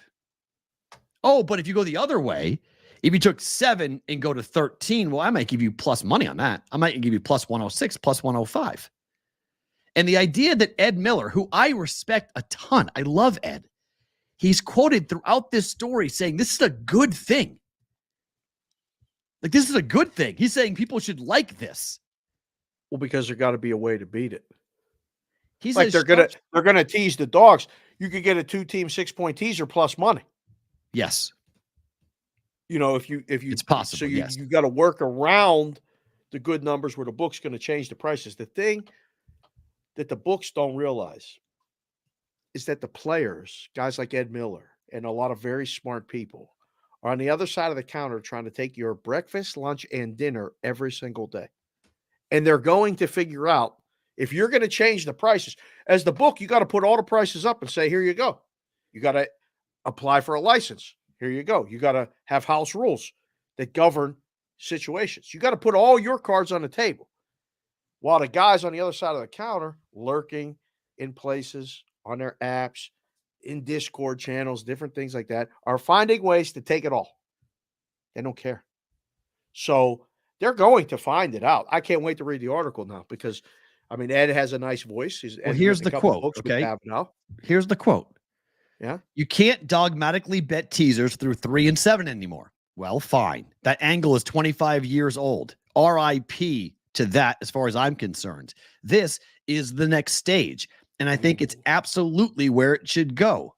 The alternative to dynamic pricing is just price the traditional teaser product like garbage. Just slap increasingly negative numbers on it so that the Wong teasers aren't good anymore. And if the Wong teasers are bad, think about how bad the non-Wong teasers are. Like, he's trying to say that because these prices are so out of whack, we're going to see sharps find really high value in these things and mathematically come up with another version of a Wong, but get plus money on a 6-point teaser, which you would lay juice at minus 120 at most books. Yeah. I read this article and I went, you know what? I spent the better part of, I don't know, the first 3 years after PAPSPA bitching about Las Vegas, saying, you know, these menus, these prop menus, these, you know, different team totals, these first half wagers that are available with these long menus. I was very frustrated with Las Vegas. I was mad that Vegas didn't have. Please tell me this is not going to happen here. Oh, there's no chance. Thank you. Okay. Thank you. Because I read this and I went, holy shit. Thank you, Lord. I live here. Because if I was living on the East Coast and they started to take, if my audience of the juice, if I start saying Wong teasers are minus 130, minus 140, minus 165 for a Wong teaser, can't do it. Get out of here. I mean, it's insulting. 130 is insulting. 130 is enough. It can't be higher than that. But I mean, like I told you, I was in Curacao in the late 90s. ABC Island Sports had 6-point even money teasers. Beautiful.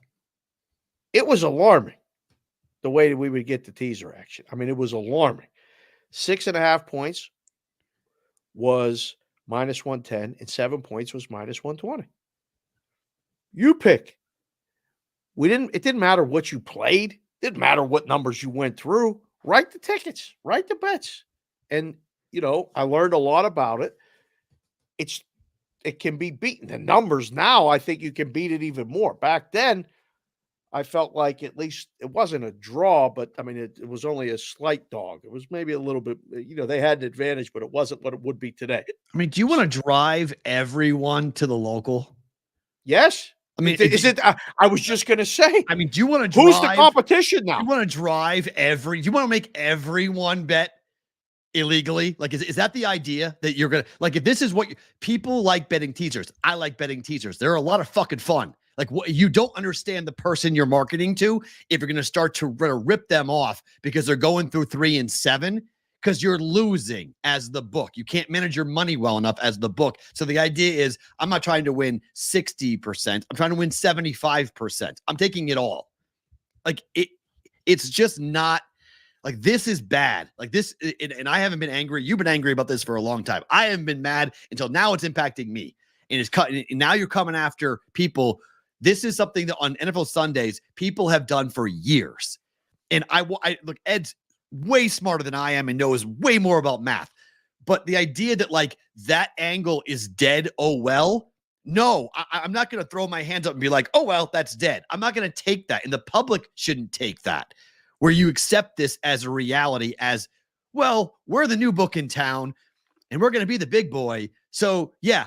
You want to tease through 3 and 7, it costs differently. It's a more expensive price. And his point is when they started, math was hard and it was difficult to quantify 3 and 7 and the value of 3 and 7. So just flat bill it at 120 and be done. Now, because if the total is 35, right? The total is 35 and I'm teasing myself through 3 and 7. There's way more value in that at +8. At a total of 35 than say a total of 51 going through 3 and 7. So the book's going to make you pay for that more, which is, I get in theory what they're trying to do, but that's taking advantage of something that people have been doing for a very long time. And you guys already have 11 versus 10. This is one angle where we're on the advantage. We're on the upper hand with this. If we're waiting before kickoff and teasing through 3 and 7, this is where we win. And now you're cutting that off. It's sorry. I'm really against this. This is a really bad idea. This is not the American market. People who bet football every week shouldn't accept this. It's just, oh, well, the books are going to do what the books are going to do. Yeah, I got to read the article to get a true sense of it. But there's a lot of people that have been in business a long, long time that are going to go, I'll take the teasers at minus 130. I don't care. Right. And people are going to get educated and shop price. Some people aren't going to care. And they know that. The difference will be.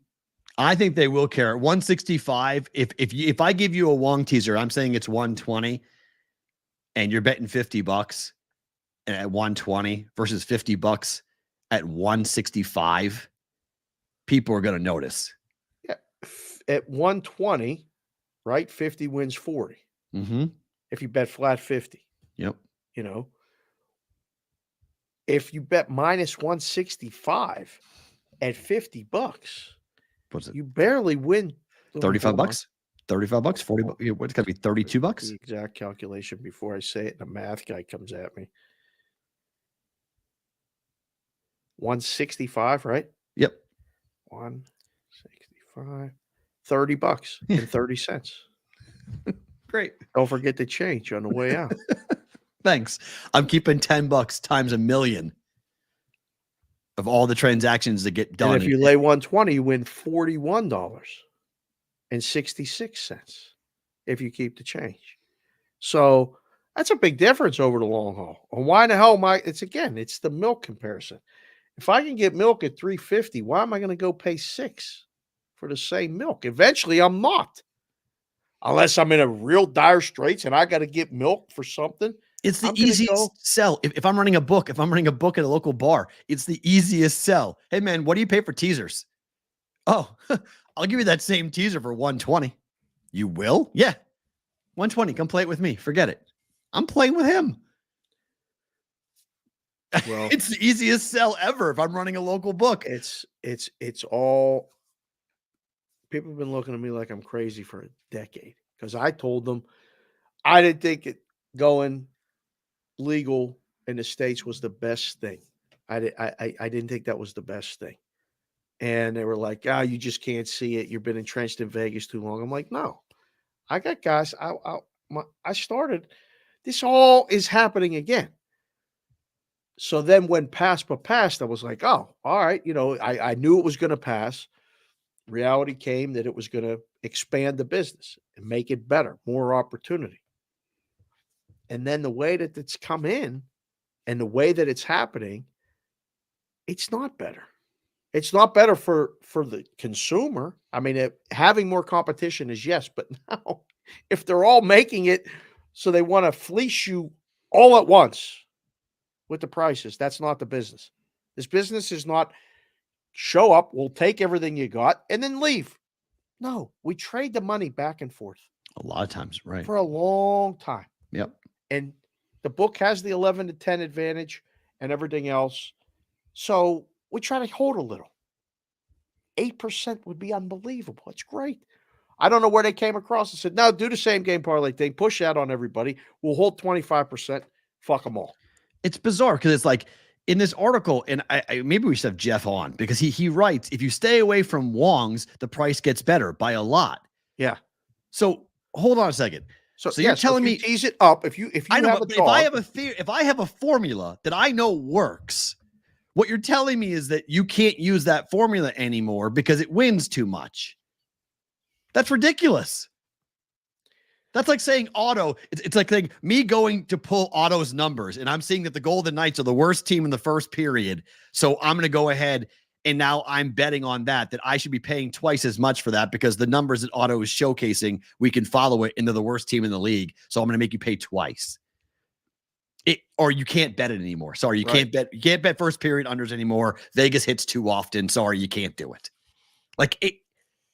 What? You win on so many other things. So you're going to you're going to try to drive that business somewhere else because people have figured it out that 3 and 7 are key numbers? They were key numbers 20 years ago. The book survived. Right. Like you're not going anywhere. You weren't going to lose. You're not going. No one's putting ESPN Bet out of business because of Wong teasers. Are you serious? No, but like when you have a leak in a ship, you have to stop the leak. If you have a leak in a tire, eventually the tire is going to go flat if you don't patch the leak. Unless For you have a lot of books, the teaser, unless you have a thing blowing air constantly in the other side, keeping it inflated like the entire time. Fair, but like if you can patch the leak, you know the answer. Get better at taking the bets. Don't fuck everybody with the price. That's the answer that they're choosing. Well, fuck it. We'll jack up the price and we'll do this. We'll drive the business elsewhere. We'll make you go somewhere else. But because we'll make enough from the other stuff. That's basically what that's telling you. Which again, you can choose to be competitive in certain things. I'd rather they just turn the teasers off. Fine, agreed. Yep. Just turn the tell us you don't want to take teasers. Well, do you offer teasers? No. Oh, you guys are dressmakers, not bookmakers. On teasers, we are. But we got the best prices on something else. Like learn to do something really well and make all the money there that you can and then exist elsewhere or hire better people to help you run your business or sit in a room and say, this is why you can't do this. Is all this negative publicity? Do you think anybody at ESPN Bet today is upset by the negative publicity? They were in a story in the New York Post burying them. Yep. I got 10 texts yesterday. Did you see the New York Post? Here's the link. Did you see this? Did you see We talked that? about it before that story came out because I was like, I had to make sure it was real because we were getting that same thing from people. I mean, it's, you often say people are watching and people are copying. Yesterday you were 100% right yesterday because the Iowa thing, we had the Iowa thing first. It went everywhere. We had the ESPN bet thing first. It went everywhere. It wound up in the fucking New York Post. Like it's just, we've been on the forefront of these stories right away as to what was happening with Iowa in the first half. Thankfully, people were tagging us and sending us stories and blah, blah, blah. So we've been on it. We appreciate the audience. You guys are so active that you can be our eyes and ears on the ground. Fantastic. So we get it. And then we publicize it even more. And then it runs. But like, this is, I mean, yeah. Whitlock just came in the chat and asked, does ESPN really care about being a good book? Nope. They're a media company first. They don't really care about being a good book. No, but it's Penn. It's not even ESPN. But if you're ESPN, your name is on this thing. So we got a third party involved. Well, yeah, it's Penn. We know it's Penn /Barstool /ESPN bet. Like the product, their book is their book. That's Penn. Everything's Penn. It's not, but ESPN's branded. They don't care. They just want the money. If it gets too bad, if it gets too negative and gets too nasty, then they'll care. But until then, if you're right in 1 in 10 bet, not enough people in America to make it actually matter. They paid a lot of money to be a book. They got a lot of money to be a book. Penn paid the money to get the licenses. ESPN's not running a book. They don't care. They're just branded. It's Penn's book. They're the ones making this decision because they got to recoup the money they're paying ESPN. They're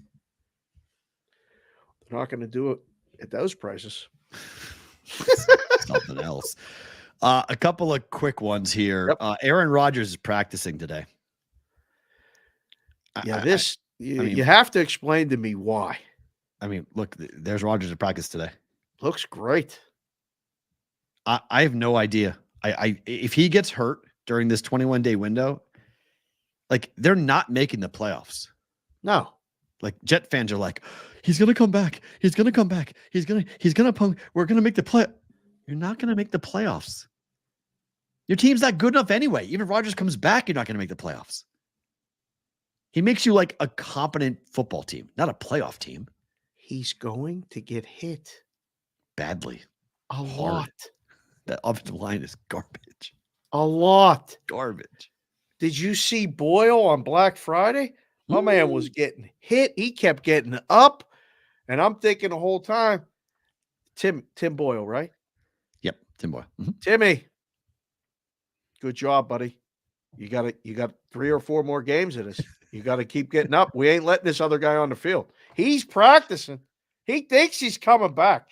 He keeps going on Pat's show and saying about the practice. And yep. Timmy, live in that ice bath, brother. Oh, man. We ain't signing nobody else to block. You're going to get hit.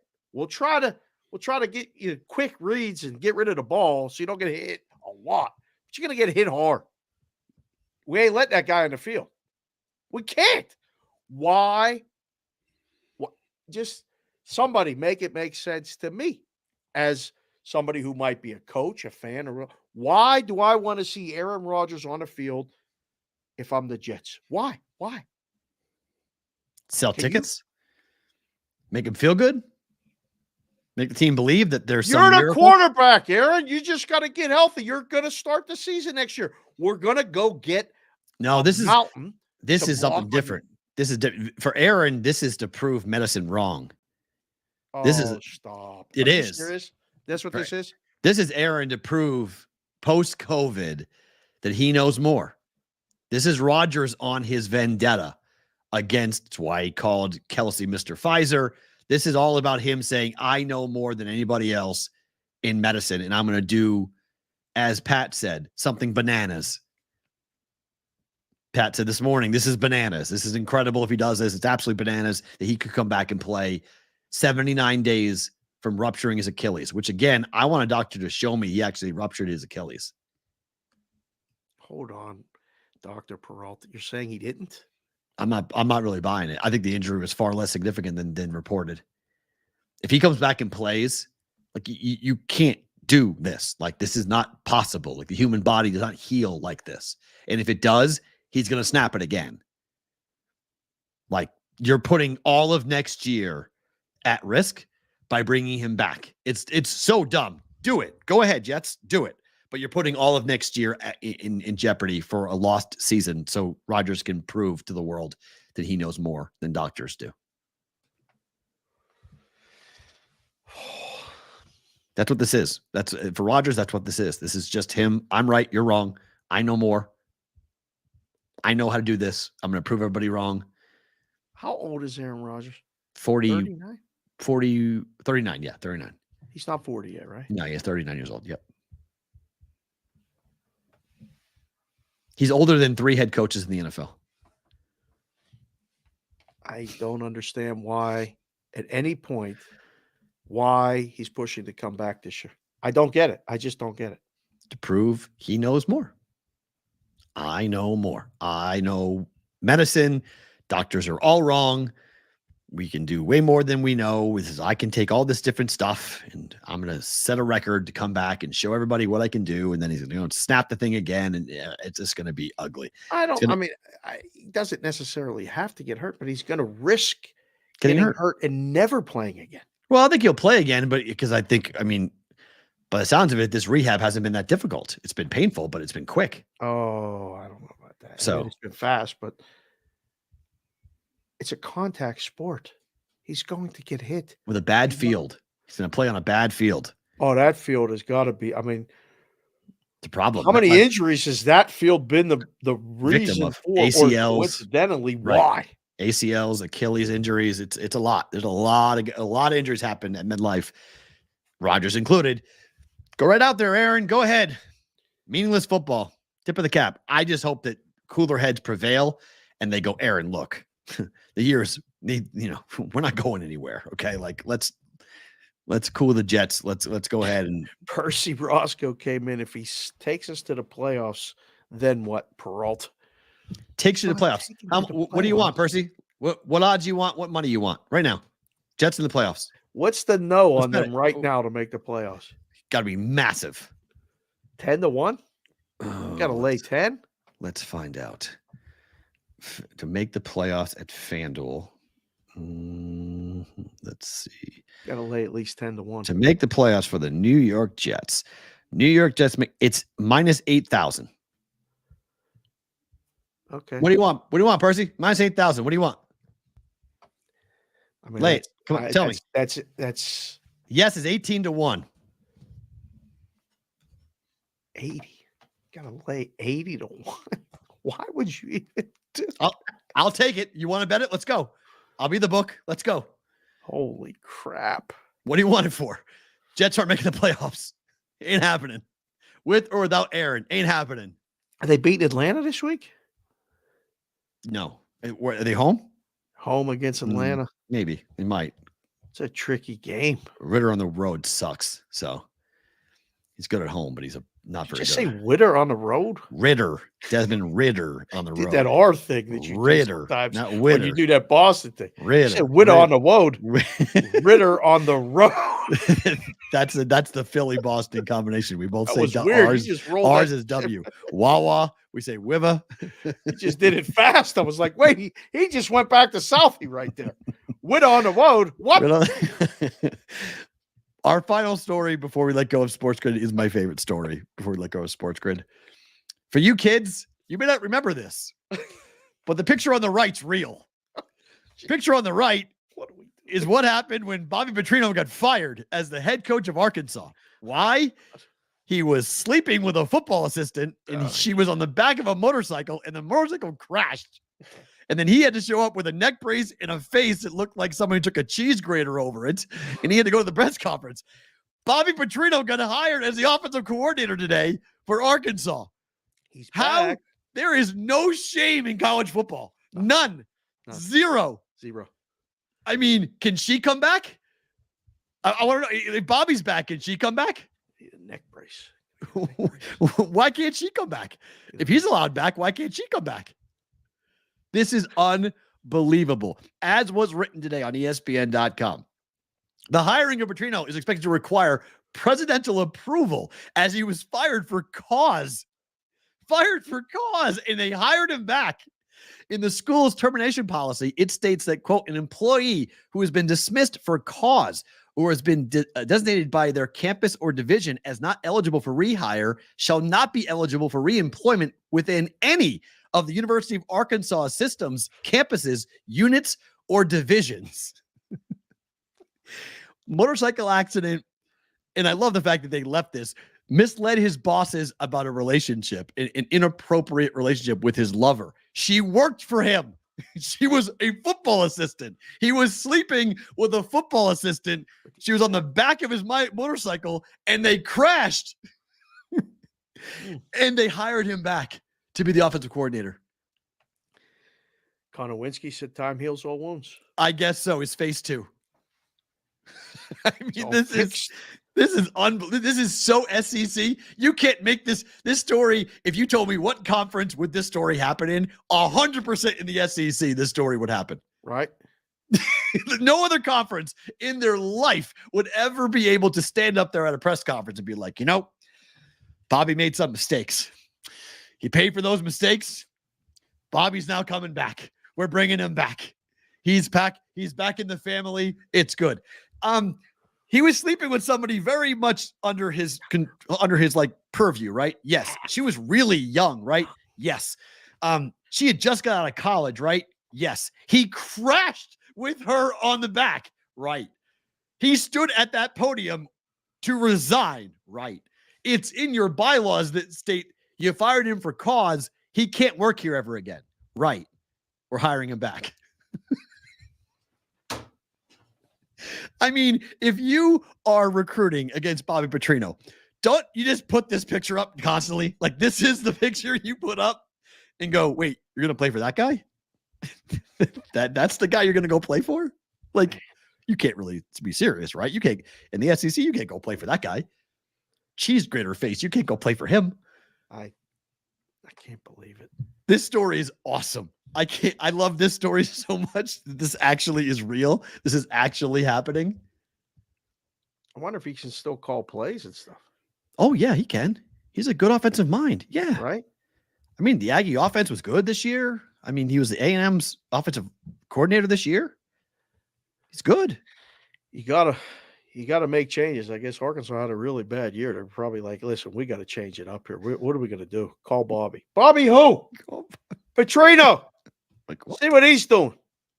He'll run a new offense and stuff. Go get him. Go get Bobby. Bobby, what are you doing? Nothing. You want to come back, call plays? There were Who is this? Arkansas was 4-7 last year. Yeah. To fire Sam Pittman would have cost $16 million. How much? $16 million to fire him. So instead of firing the head coach, they went and hired Bobby Petrino instead to run the offense. And the head coach gets to stay. Yep, head coach gets to stay. And if you have to fire Pittman halfway through the year, you've got a guy who's coached at Arkansas before, who's been a head coach before, who's won at Arkansas. Right.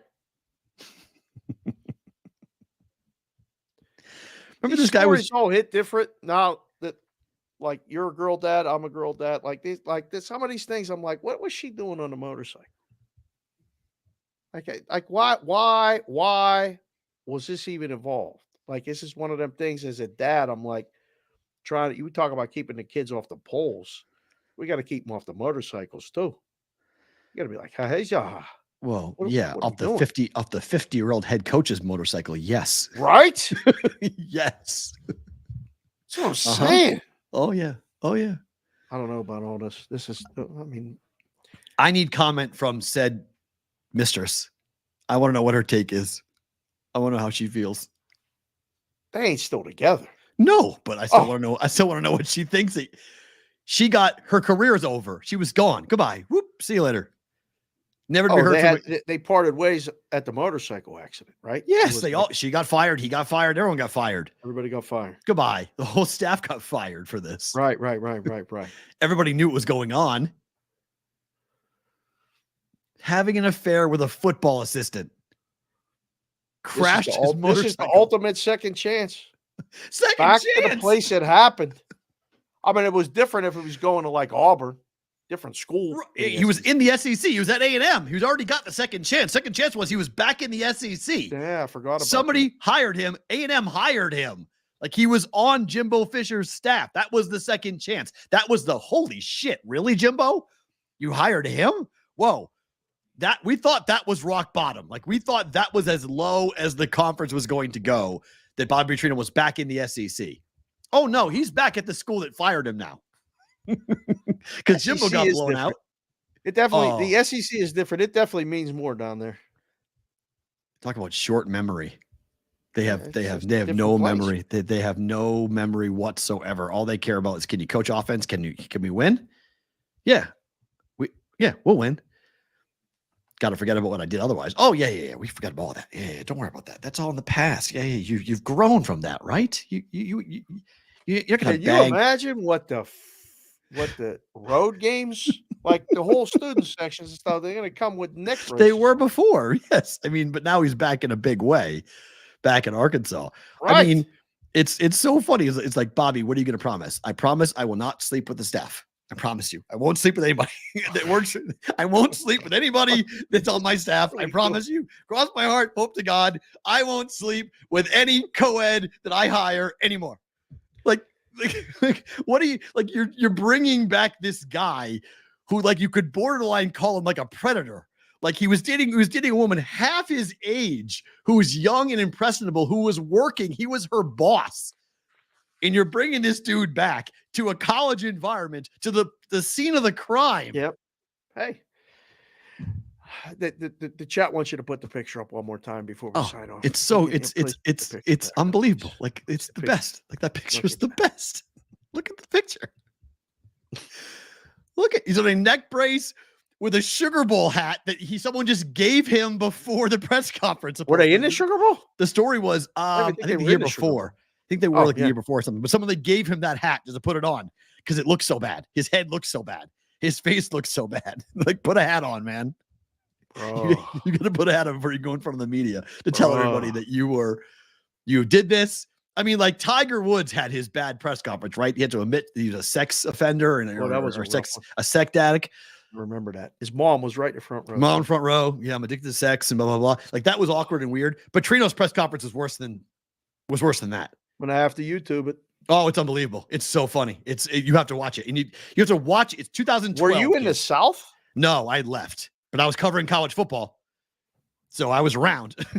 I'd still covered college football. So I was, watching it going like, oh my gosh, this is nuts. 2012.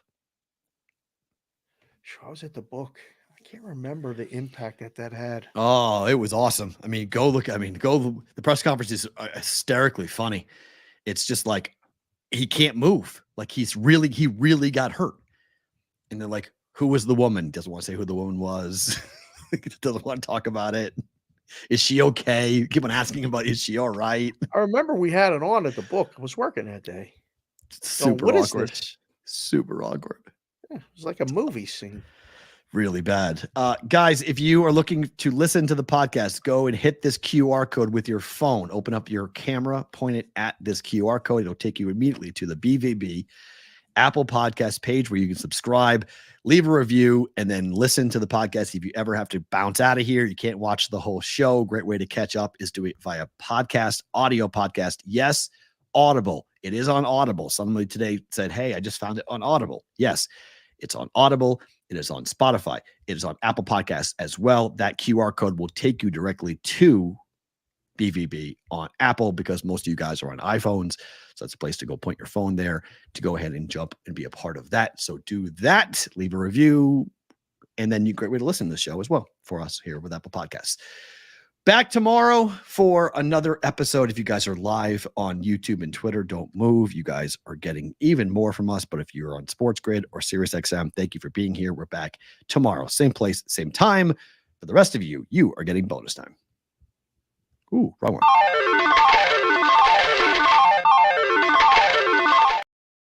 I almost hit better to book it. Sorry. That would have been bad. Okay, so let's go through all the championship games here quickly because we do that on Wednesday. We just take a quick We don't make picture plays. We just kind of look at the line and kind of predict where it's going to go. Yep. Here in Vegas, 9.5. We go into 10 across the board for Oregon and Washington. Let's see. I just hit refresh. It already is. Oh, wow. Oh, no. 2 places. 10s. Still 9.5. Superbook, Chris at South Point, and Caesars is still 9.5. So, yes, we're going to get to 10. Yes. 100%. Does that mean it's going to cover? I don't know. Number. It's a big number for a championship game. 10. Right? It's just getting to the point where you're just starting to wonder, like, is it that big of a mismatch? I don't know. I don't think so. But total is 66. Yeah, speed limit. Look out. Points. Texas and Oklahoma State. Any shot for Oklahoma State. 15-point dogs. Anything can happen. Chaos will ensue at some point, I would think. Is this the game to do it? I don't know how much higher the line's going to go. Oh, no. Just hit refresh. It's 16 at Circa. 16. Wow. They got to go find that Oklahoma State money. 15 so 17 everywhere, 15.5 offshore. 17 will close. 17 will be the resistance. Yeah, that'll be the close. My gosh. Dear Lord, how many points is Texas going to score? A lot. Georgia, Alabama, number now is 6. This just keeps on creeping up and up and up and up and up. Yeah. No one likes Alabama. No, it's coming back. Superbook's back to 5. Oh. Circa, South Point, 5.5. That 6 was the Eddie 6 is gone. Bye-bye. Oh, okay. So At that's least here. 6 is the ceiling? Yes. So, Okay. Good to know. 6 yes. is the ceiling there. What about the total in that game? Sorry. I think over. I think so too. SEC championship games tend to go over. It's like Alabama, Auburn. It's like Ohio State, Michigan. Yeah. Everyone thinks they're going to play defense, and then it turns into a 31-27 game. Right.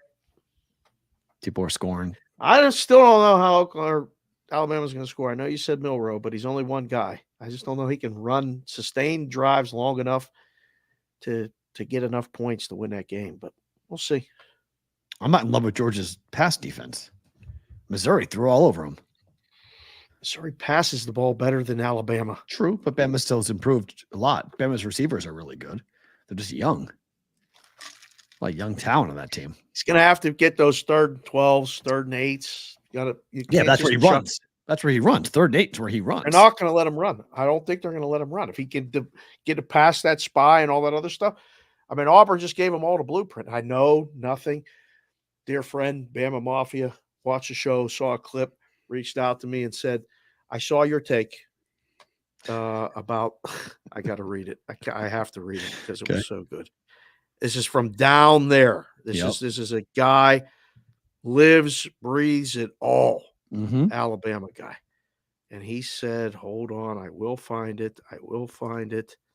It was so good. It was a must read. Here it is. I'm not saying we beat Georgia, but your prediction based on the Auburn game is flawed. Amen. You may not be aware that Jordan Hare, that's not how you spell Jordan, you dumbasses. He's right. Is built on top of the 7th circle of hell. True. Satan himself influences games there, but even Satan is under 500 at home versus Satan. I love Alabama. Not wrong. Not wrong. Made my day. I told you that's what this is. That's what this game is. That game is everything. It's everything, man. Well, Michigan's laying 23.5. Total has been pretty much settled at 35 here for the Big Ten for the Big Ten title game. Good numbers. 23 says, go ahead. You want Iowa? Take it. Isn't Michigan? Isn't this bet the over? Michigan scoring 30 themselves. Final score is 30-6, is it not? Ooh, that'll put it over. Yeah. 31-6. I don't know. The bat signal has been sent out at that Circa right now. It's 21.5 there. 23 was the high. 21.5 right now. Lowest in the market that I can see anywhere in the world right now. No one's going to lay it. Huh. 22 at a couple other places, DraftKings and Superbook. And I don't know. I don't know what to do. I guess we're off to 23. It's gone. Bye-bye. See ya. Gosh, you want to take Iowa? You want to sweat that out? You can take Iowa. Yeah, I don't want no I don't want that. I want no We got part to of reach Iowa. out to Brommel camp today, see if he can come join us. Yeah. A little bit on the ground, boots on the boots. Florida State against Louisville. We talked about this game earlier. Total is 47.5. Everyone's betting Louisville. Everyone's betting Louisville. More of a wish bet? No, wish it would happen, or I think it's a real bet. I think it's a real, it's a real play that Florida State's not going to be able to do what they did. Florida's offense is garbage. Backup quarterback. Florida State. No, Florida last week. Florida State. Florida State got off to a really rough start last week because Florida's offense is garbage. Louisville's offense is good. It is not the same. Total over 47? Maybe, potentially. I think if Louisville wins, it goes over. Yeah. So, but I think that's the fear is I don't believe there's going to be. You can't get down. You can't do it. Florida State can't start the first quarter like they did against Florida. They'll get run out. Got to have a fast start. Yeah, with the quarterback now, the situation the way the offense is, I don't see them being able to come back from a 14-point deficit. Whereas before that would just be another day. Yeah, no, not happening on that. And then finally, UNLV at home against Boise in the Mountain West Conference Championship game. 59 the total. Boise still favored. 2.5. It's going to sit there. It is. Right? I mean, it can't go to 3 because you get the UNLV money. You can't go back to 1 or anything like that because you'll just get Boise money. This will be a unique game because if the Boise people come, I can tell you from the past, when they come for the bowl games, they bet. They don't even care what the line is. They're happy they can come here and bet their team. They would lay it no matter what. So if a fan base actually comes and they get 20,000 people to come or whatever and go to that game, I don't know, not all of them bet, but people are very happy to do it because they don't have betting in Idaho. So they come and play it. I don't know. I'm still torn. I think UNLV can win. I do too. Yeah. I'd be very curious. Like I know people are already asking me about teasing it, so I know people want to tease it. Boy, which I'm like, I don't know about teasing college, but I don't recommend it ever. But it's 8.5. I don't think it's going to matter. They're either going to win a game or lose by double digits, right? Ooh, double digits. I don't know. Lose by 7 to 10 points. I don't know. You might catch that back end of the teaser, but I don't think it's going to be a factor. It's not like it is in the NFL, and it's not wongable. They're not going to. I wonder if you tease the college. Can we have that on a shirt? It's not wongable. It's not wongable. I want that on a t-shirt. It's or not I heart wong. I heart wong. Not wang. Wong teasers. What did you think? Yeah. It's not wongable. Might be my favorite thing you've said in a while. That's great. Not wongable. It's not wongable. Put that in a college teaser. Do they charge you the price for the wong teasers in a college? No. If you go through the key numbers? No. Oh, so it's only a pro football thing. Yes. I mean, I'm guessing because they don't consider there are no key numbers in college. They don't care. You can do whatever you want. You do 10-point teasers in college. They don't care. Do you know of any book that does shutout props? Because Football Guy 97 just came in and said he'd sprinkle Michigan to shut out Iowa. Well, no, that's Iowa team total first half, Iowa team total second half, under 0.5 point. That's 0. Just bet under the team totals. Well, he wants a shutout would be a higher price than that. So yeah, it's if you don't think Iowa scores, everyone bet over yesterday. The number went from even money to -140. So if you don't think they score at all, you can get good prices right now on Iowa to get shut out. And you just got to lay which half, first half, second half. You make 2 bets or make 1 bet just on a half. Think if they get shut out for the game, Bet them to get shut out in the first half. I think I would be very surprised if Iowa scores in the first half. With Harbaugh back on the sidelines, Iowa's going to be in for it. AOWN said Caesars gives even money on college teasers. See? Yeah. Crunchy said, I wonder why. Right. They don't care. Colleges, they don't care about college football teasers. Do whatever you want. Tease it till you're blue in the face. They do not care. It is not of their concern. Yes. Time for bet it or book it.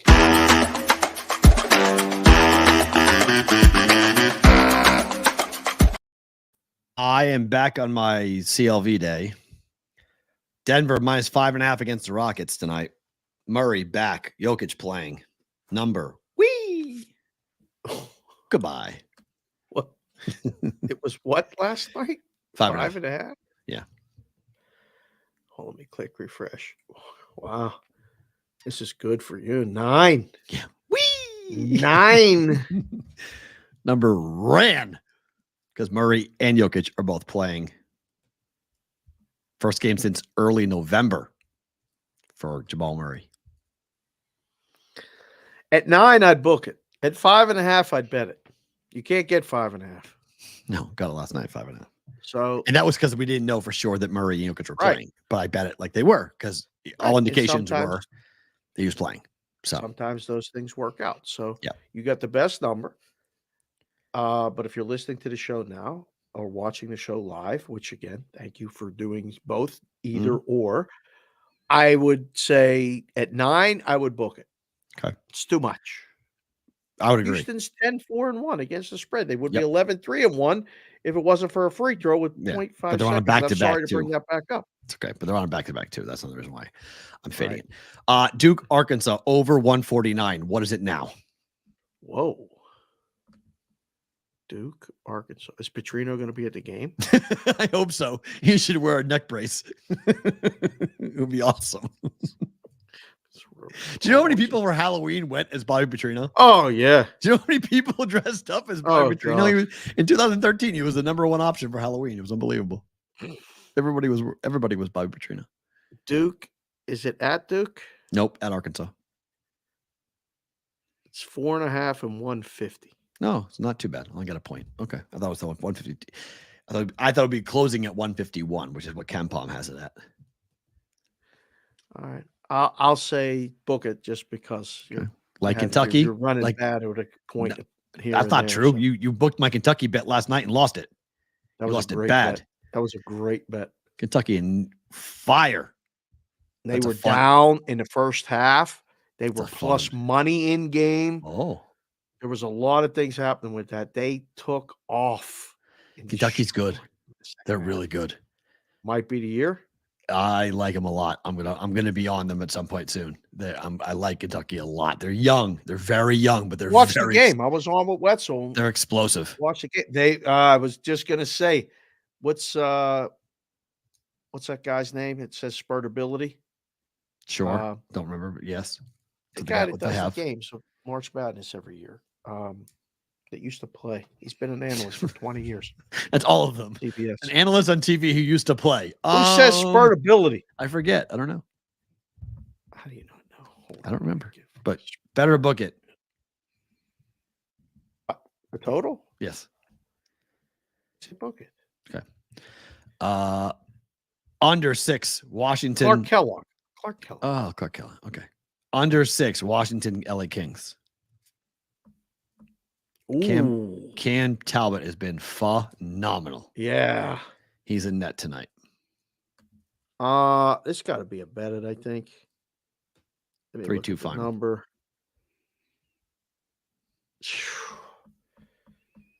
I think this is a bet it. Okay. Drake team total over 78.5 against Valpo tonight. No idea. What the hell is this? This is Drake against Valpo. God. Drake's going to score tonight. Are they? Hit threes and run. Yes, against Valpo. Valley action. All right, bet it. I have no idea. And then I finally, didn't even know they were playing. And then finally, under 2 first period, Columbus and Montreal. Good push potential here with 2. But Montreal has been a very good team to the first period under. Under? Montembeau has been phenomenal. Yes, been very good. Sam Montembeau. Good. She went 2 and laid 145. Yes. You like this better than 1.5? 1.5? It's a good push potential because Columbus can give up 2 by themselves and be 2-0. Oh, okay. Elvis is in net for Columbus, though. He's been pretty good. Wow. All right, I'll bite. I'll say bet it. Okay. Time. It's going to be an early goal in this, though. You're going to have to sweat that for about 15 to 13 minutes. So you like the gift? All right. Yes. Okay. Super chat from Daniel G. Just read Dave's thread on X. I'm so sorry to hear that, Dave. Love you, man. Love you too, Matt. Life is precious, and you never know when it's your time. I lost my mom 2 years ago. Yeah. Covey says the beard's looking good. Daniel G says this time of the year is extremely hard for my family. So yes, hug someone you care about today and tell them you love them. Let's have a show, guys. Rest in peace, Linda. Love you, Brigade. Justin says better to book a time. Same game parlay. Jalen Green 20 points. Joker 19 over 10 rebounds. Sagan 4 assists. 4. No Fred for Houston tonight. Jalen should see 35 minutes. It's even money or plus 101. Wow. Wait a minute. Oh, Sagan point guard passing. Sorry, I thought it was hockey. I was like, wait a minute. You missed Sagan, the point guard for Houston. Okay. 4 assists. Got to get over that. Even money. Yeah. Over 20 points for Green, over 10 rebounds for Joker, over 4 assists for Sagan. The assist one will be the one to get you. Okay. That's the one. The other ones look like layups. Yeah. And then finally, or 2 more. Chris Covey says Secretary of Gambling Operations and Governance is needed. He's probably right. I mean, that's probably right. We probably do need FG97 asked a question about would it help if it was just a federal instead of all these different states doing all these different things? I don't think it would. I don't think so. And if you federalize it, you're going to make it a mess because you're going to have 1 or 2 controlling entities setting up everything the way they want it. Right. State by state right now at least gives it some type of control, and Nevada can do what Nevada wants. If you make it federal, you're going to tell Nevada what to do, and you're going to kill Las Vegas. So no, I don't want it to be federalized. Crunchy came in and said, VMI Navy over 141.5. It's not a dumpster dive if it hits consistently, Dave. My current girlfriend was a former admin assistant. She made a choice. I own the business, such as life. Crunchy's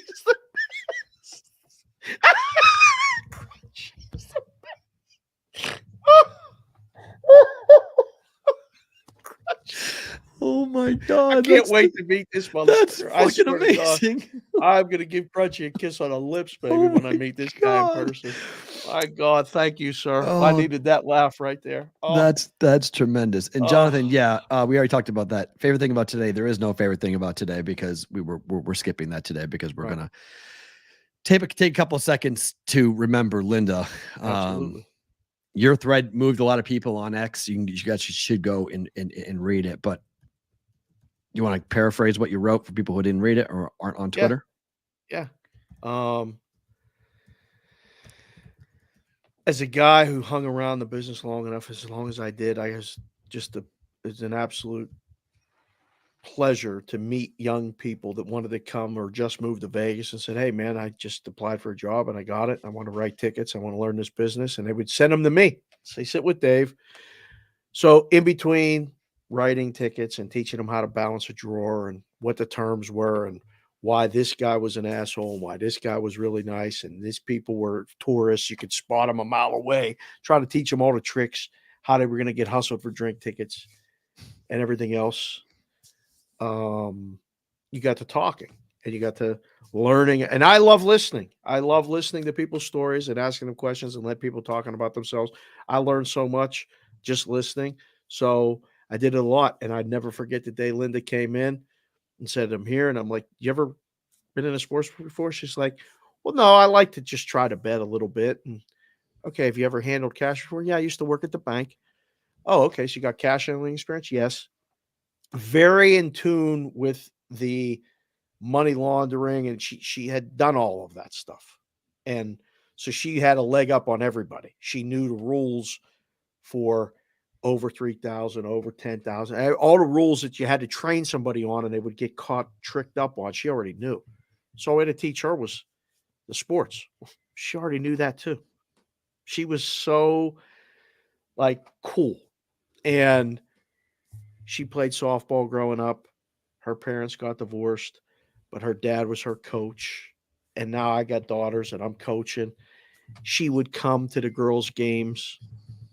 I offered her to try to help to be an assistant coach at one point. She couldn't make it work with the schedule because she was always the closer. She wanted to move up right away, so she became a supervisor. She was my boss, essentially. But, I mean, we were equals, but, she would always be like, should we do this? I don't know, Linda, hold on. We had a lot of lunches together at work. She would work the night shift. I would be getting ready to take my lunch break. When she came in, we would sit and talk. I'd ask her about her mom or her dad or all these other things. And she was a counselor for me as a dad of daughters. She was trying to help me understand or make sense of so many things. She became a trusted advisor. I love that kid like a daughter or a little sister. She moved on to bigger things, different books, different places. She went on to MGM. I stayed at the M, and then I go to West Virginia. And, we always maintained a friendship, respect for each other. I used to ask her questions all the time. She would ask me, hey, do you know where so-and-so is? She was the Yenta of all Yentas, which was perfect. She kept in touch with a lot of people after they left the work she was at. And then it all circled back. She ended up getting a job at Circa and a leadership role, assistant director of operations with Benson, hiring, firing, hung around. I couldn't have been prouder of her. It was just literally, I was her number one cheerleader, in this world. I mean, everybody was, we all kind of root for each other in the business, but she was always had that special thing about her. And then I remember getting a call from her, and she's like, I got cancer. I said, what? What do you mean? Are you sure? Yes, I'm sure. Was it bad? It's at least stage 2. I got to get operations. I got this. Oh my God. Well, do you need help? What do you need? No, I'm fine. Okay. Are you sure? Yes. Okay. So there'd be nights where I would just be sitting around thinking of just send her a text. Hey, what are you doing? Nothing. Watching a game. The last couple of years, she was always a big traveler. And we used to talk about Curacao when I was at the M. And she's like, I want to see that beach you talk about, that Mambo Beach. Last year, she went to Curacao by herself just to go see it, took a picture and sent it to me. I said, you were right. It's a great place. I'm happy I got to see it. And I was like, oh, so proud of you. And I didn't know she was like this close to being sick, but I mean, I was the first person she thought of. She went to Curacao because I was there and talked about it all the time. We would Google map it in between races and when we had nothing to do. And I'm like, it's a great place, Linda. You'll love it. And she took the picture, and I have it in my phone. Then, we start working a lot, and I'm hanging out at Circa a lot. And I was going to work there and didn't, but I know a lot of the people that do. We do the proxy service, and she helps us a lot. Yeah. She's a big part of a lot of things that we got accomplished this in the year. beginning. Yeah, she helped us out a lot. I mean, I saw every time I went there, I saw her. I mean, it was just like she was always just a warm face to see when you walk into kind of a cold casino. And she was like, hey, what's going on? What are you guys doing? How are things? What can I help? What's the next step for you guys? Blah, blah, blah. It was just, she was always happy. Always like, happy. And going through hell. Right. Going through hell. You never would know that. You never know. She won. That's right. The William Hill college contest last year. She finished in the top 5. She won $30,000 picking games. And it was so exciting for her. Didn't know, nobody knew nothing. Had to have her on a podcast, talked about it on the show. Said, you're my college football handicapper. Right. And My favorite thing about going to Circa, in addition to the 8 East and, either making bets or meeting people and signing them up for the contest, was a hug from Linda. For the past year. She came to Kelsey's graduation party, was just great. She talked to the girls and told them about all these things that are going to happen to them as they go to college. I mean, I was there yesterday. I went to Circa. Me and you were both there. You ran out. We finished the meal, and I go downstairs and see everybody with our guy, J-Pat. Introduce him to everybody. Tripod Tony's there. Shane's there. All the nicknames of all the people. Smiling Shannon hands me a stack of parlay cards and all this other stuff. It's great. And he's like, you really do know everybody. I said, here I do. It's like family. A lot of people. Yeah, they're great people. There's people behind these counters. There's people behind these walls. There's people behind these numbers, and know them all. It's great. And I said to Anthony, hey, where's Linda? She's back home. She's getting treatment. I'm like, yeah, she got surgery next week, huh? Yeah. God, I said, I'll call her on the way home. Thanks, guys. See you. Have a great rest of the day. I go out and get my car, driving home, and I got a call. So I didn't make the call. I did not call her yesterday.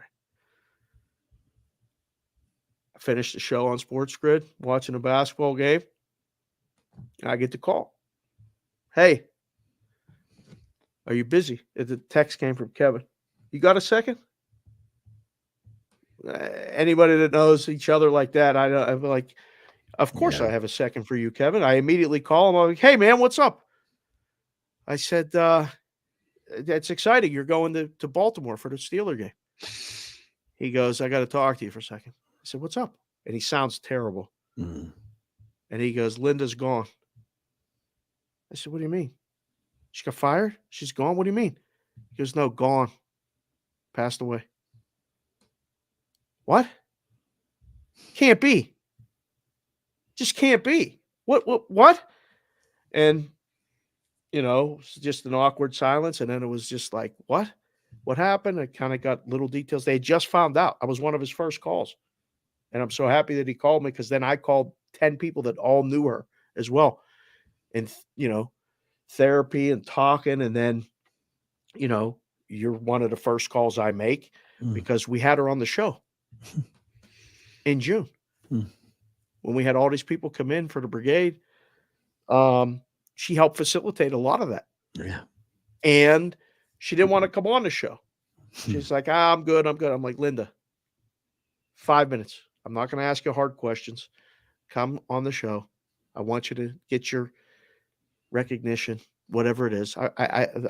And she's a good interview. Like, it's fun. And she was so informative. And so, like, you sent me that clip, and I watched it. And it's a weird thing, but I felt comfortable when I watched it. I was like, man, that's the way I want to remember her. And I thought, I'm never going to get another hug from Linda. And I was like, man. I went down and told kids and Jess. And they're like, well, what do you mean? What happened? And, Kelsey's like, do you have a picture of you and Linda, like, at our games? Like, when she came to the games and stuff? I'm like, I'm going to have to go look. I don't know. So it was a long night. Talked to some people this morning on my way to my doctor's appointment and all this other stuff. And then I was just sitting there, and I'm like, I'm posting this. I'm just writing. Whatever comes out of me right now, I'm writing and talking about Linda, because I don't know. People like Linda will come and go, and a lot of people will never know, like, the impact that she had on a lot of people. And having the platforms that we have, I can't wait to give people recognition, something like that. And I don't know if they're going to have a service. I mean, there's just so many things. I sent her phone a text last night to tell her how much she meant to me. So hopefully her mom or whoever's reading her text messages knows. And I sent a video of her interview with us to a bunch of people. And I said, go to the 40 mark, just like you sent it to me. Yeah. I said, and there's Linda. And she was great. So her family was from Chicago. She lived in California when she grew up. She's been in Vegas for, 15 years or whatever it is. And I said, what am I going to wear today on the show? I'm going to wear the White Sox stuff for Linda. So I got the South Side on. I got the hat on. And the strength of you guys watching and listening to the show, and just, it's brutal, and I can't thank you guys enough for just, being here and listening and knowing. And those of you that met her know what just a cheerful, happy soul she was. And she was so helpful and was a giving person. And, she never asked for shit, you try to give her tips and, she wouldn't even let you pick up checks, without an argument. Like, Linda, I got it. Please. Please. And 34 is just too young. 34 years old, man. And we talked about it all the time about, I've never been to Wrigley Field. I've been to Chicago and I've been to see the White Sox, but I've never been to Wrigley Field. And I told her last year, I said, when I go to Wrigley Field, I want you to go with me. I want you to show me around Chicago. I want you to. So we have other people for that, but just keep someone like Linda and her family and everything like that in your prayers, because we got power in this. This BVB thing has power. This knowing I was going to come here today and talk about this, or have you to get me through this next 2 hours, and I feel better already. Good. And it's going to be. I'm getting text messages, man. You wrote something really nice for Linda. Thanks for letting me know. I got other people going, oh my God, I didn't even know she was sick. Yeah. You would never know. I mean, never know. I never had that conversation with her. I wasn't as close to her, obviously, as you were. But when you told me she's sick, I went, wait, what? She's been battling cancer for a couple of years now. Like, huh? You just didn't, there wasn't any talk. You couldn't notice it. Go watch the interview. It's one of our most watched episodes on YouTube, and you can watch and you can see. You tell me if you think she looks at all, even remotely, somebody who's going through hell, battling for their life. Nope.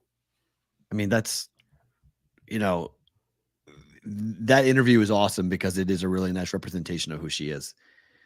She's laughing and she's giggling and she's having fun and she's teasing you, and she's just, it's nice. But I didn't want to play it because I didn't feel it was appropriate yet.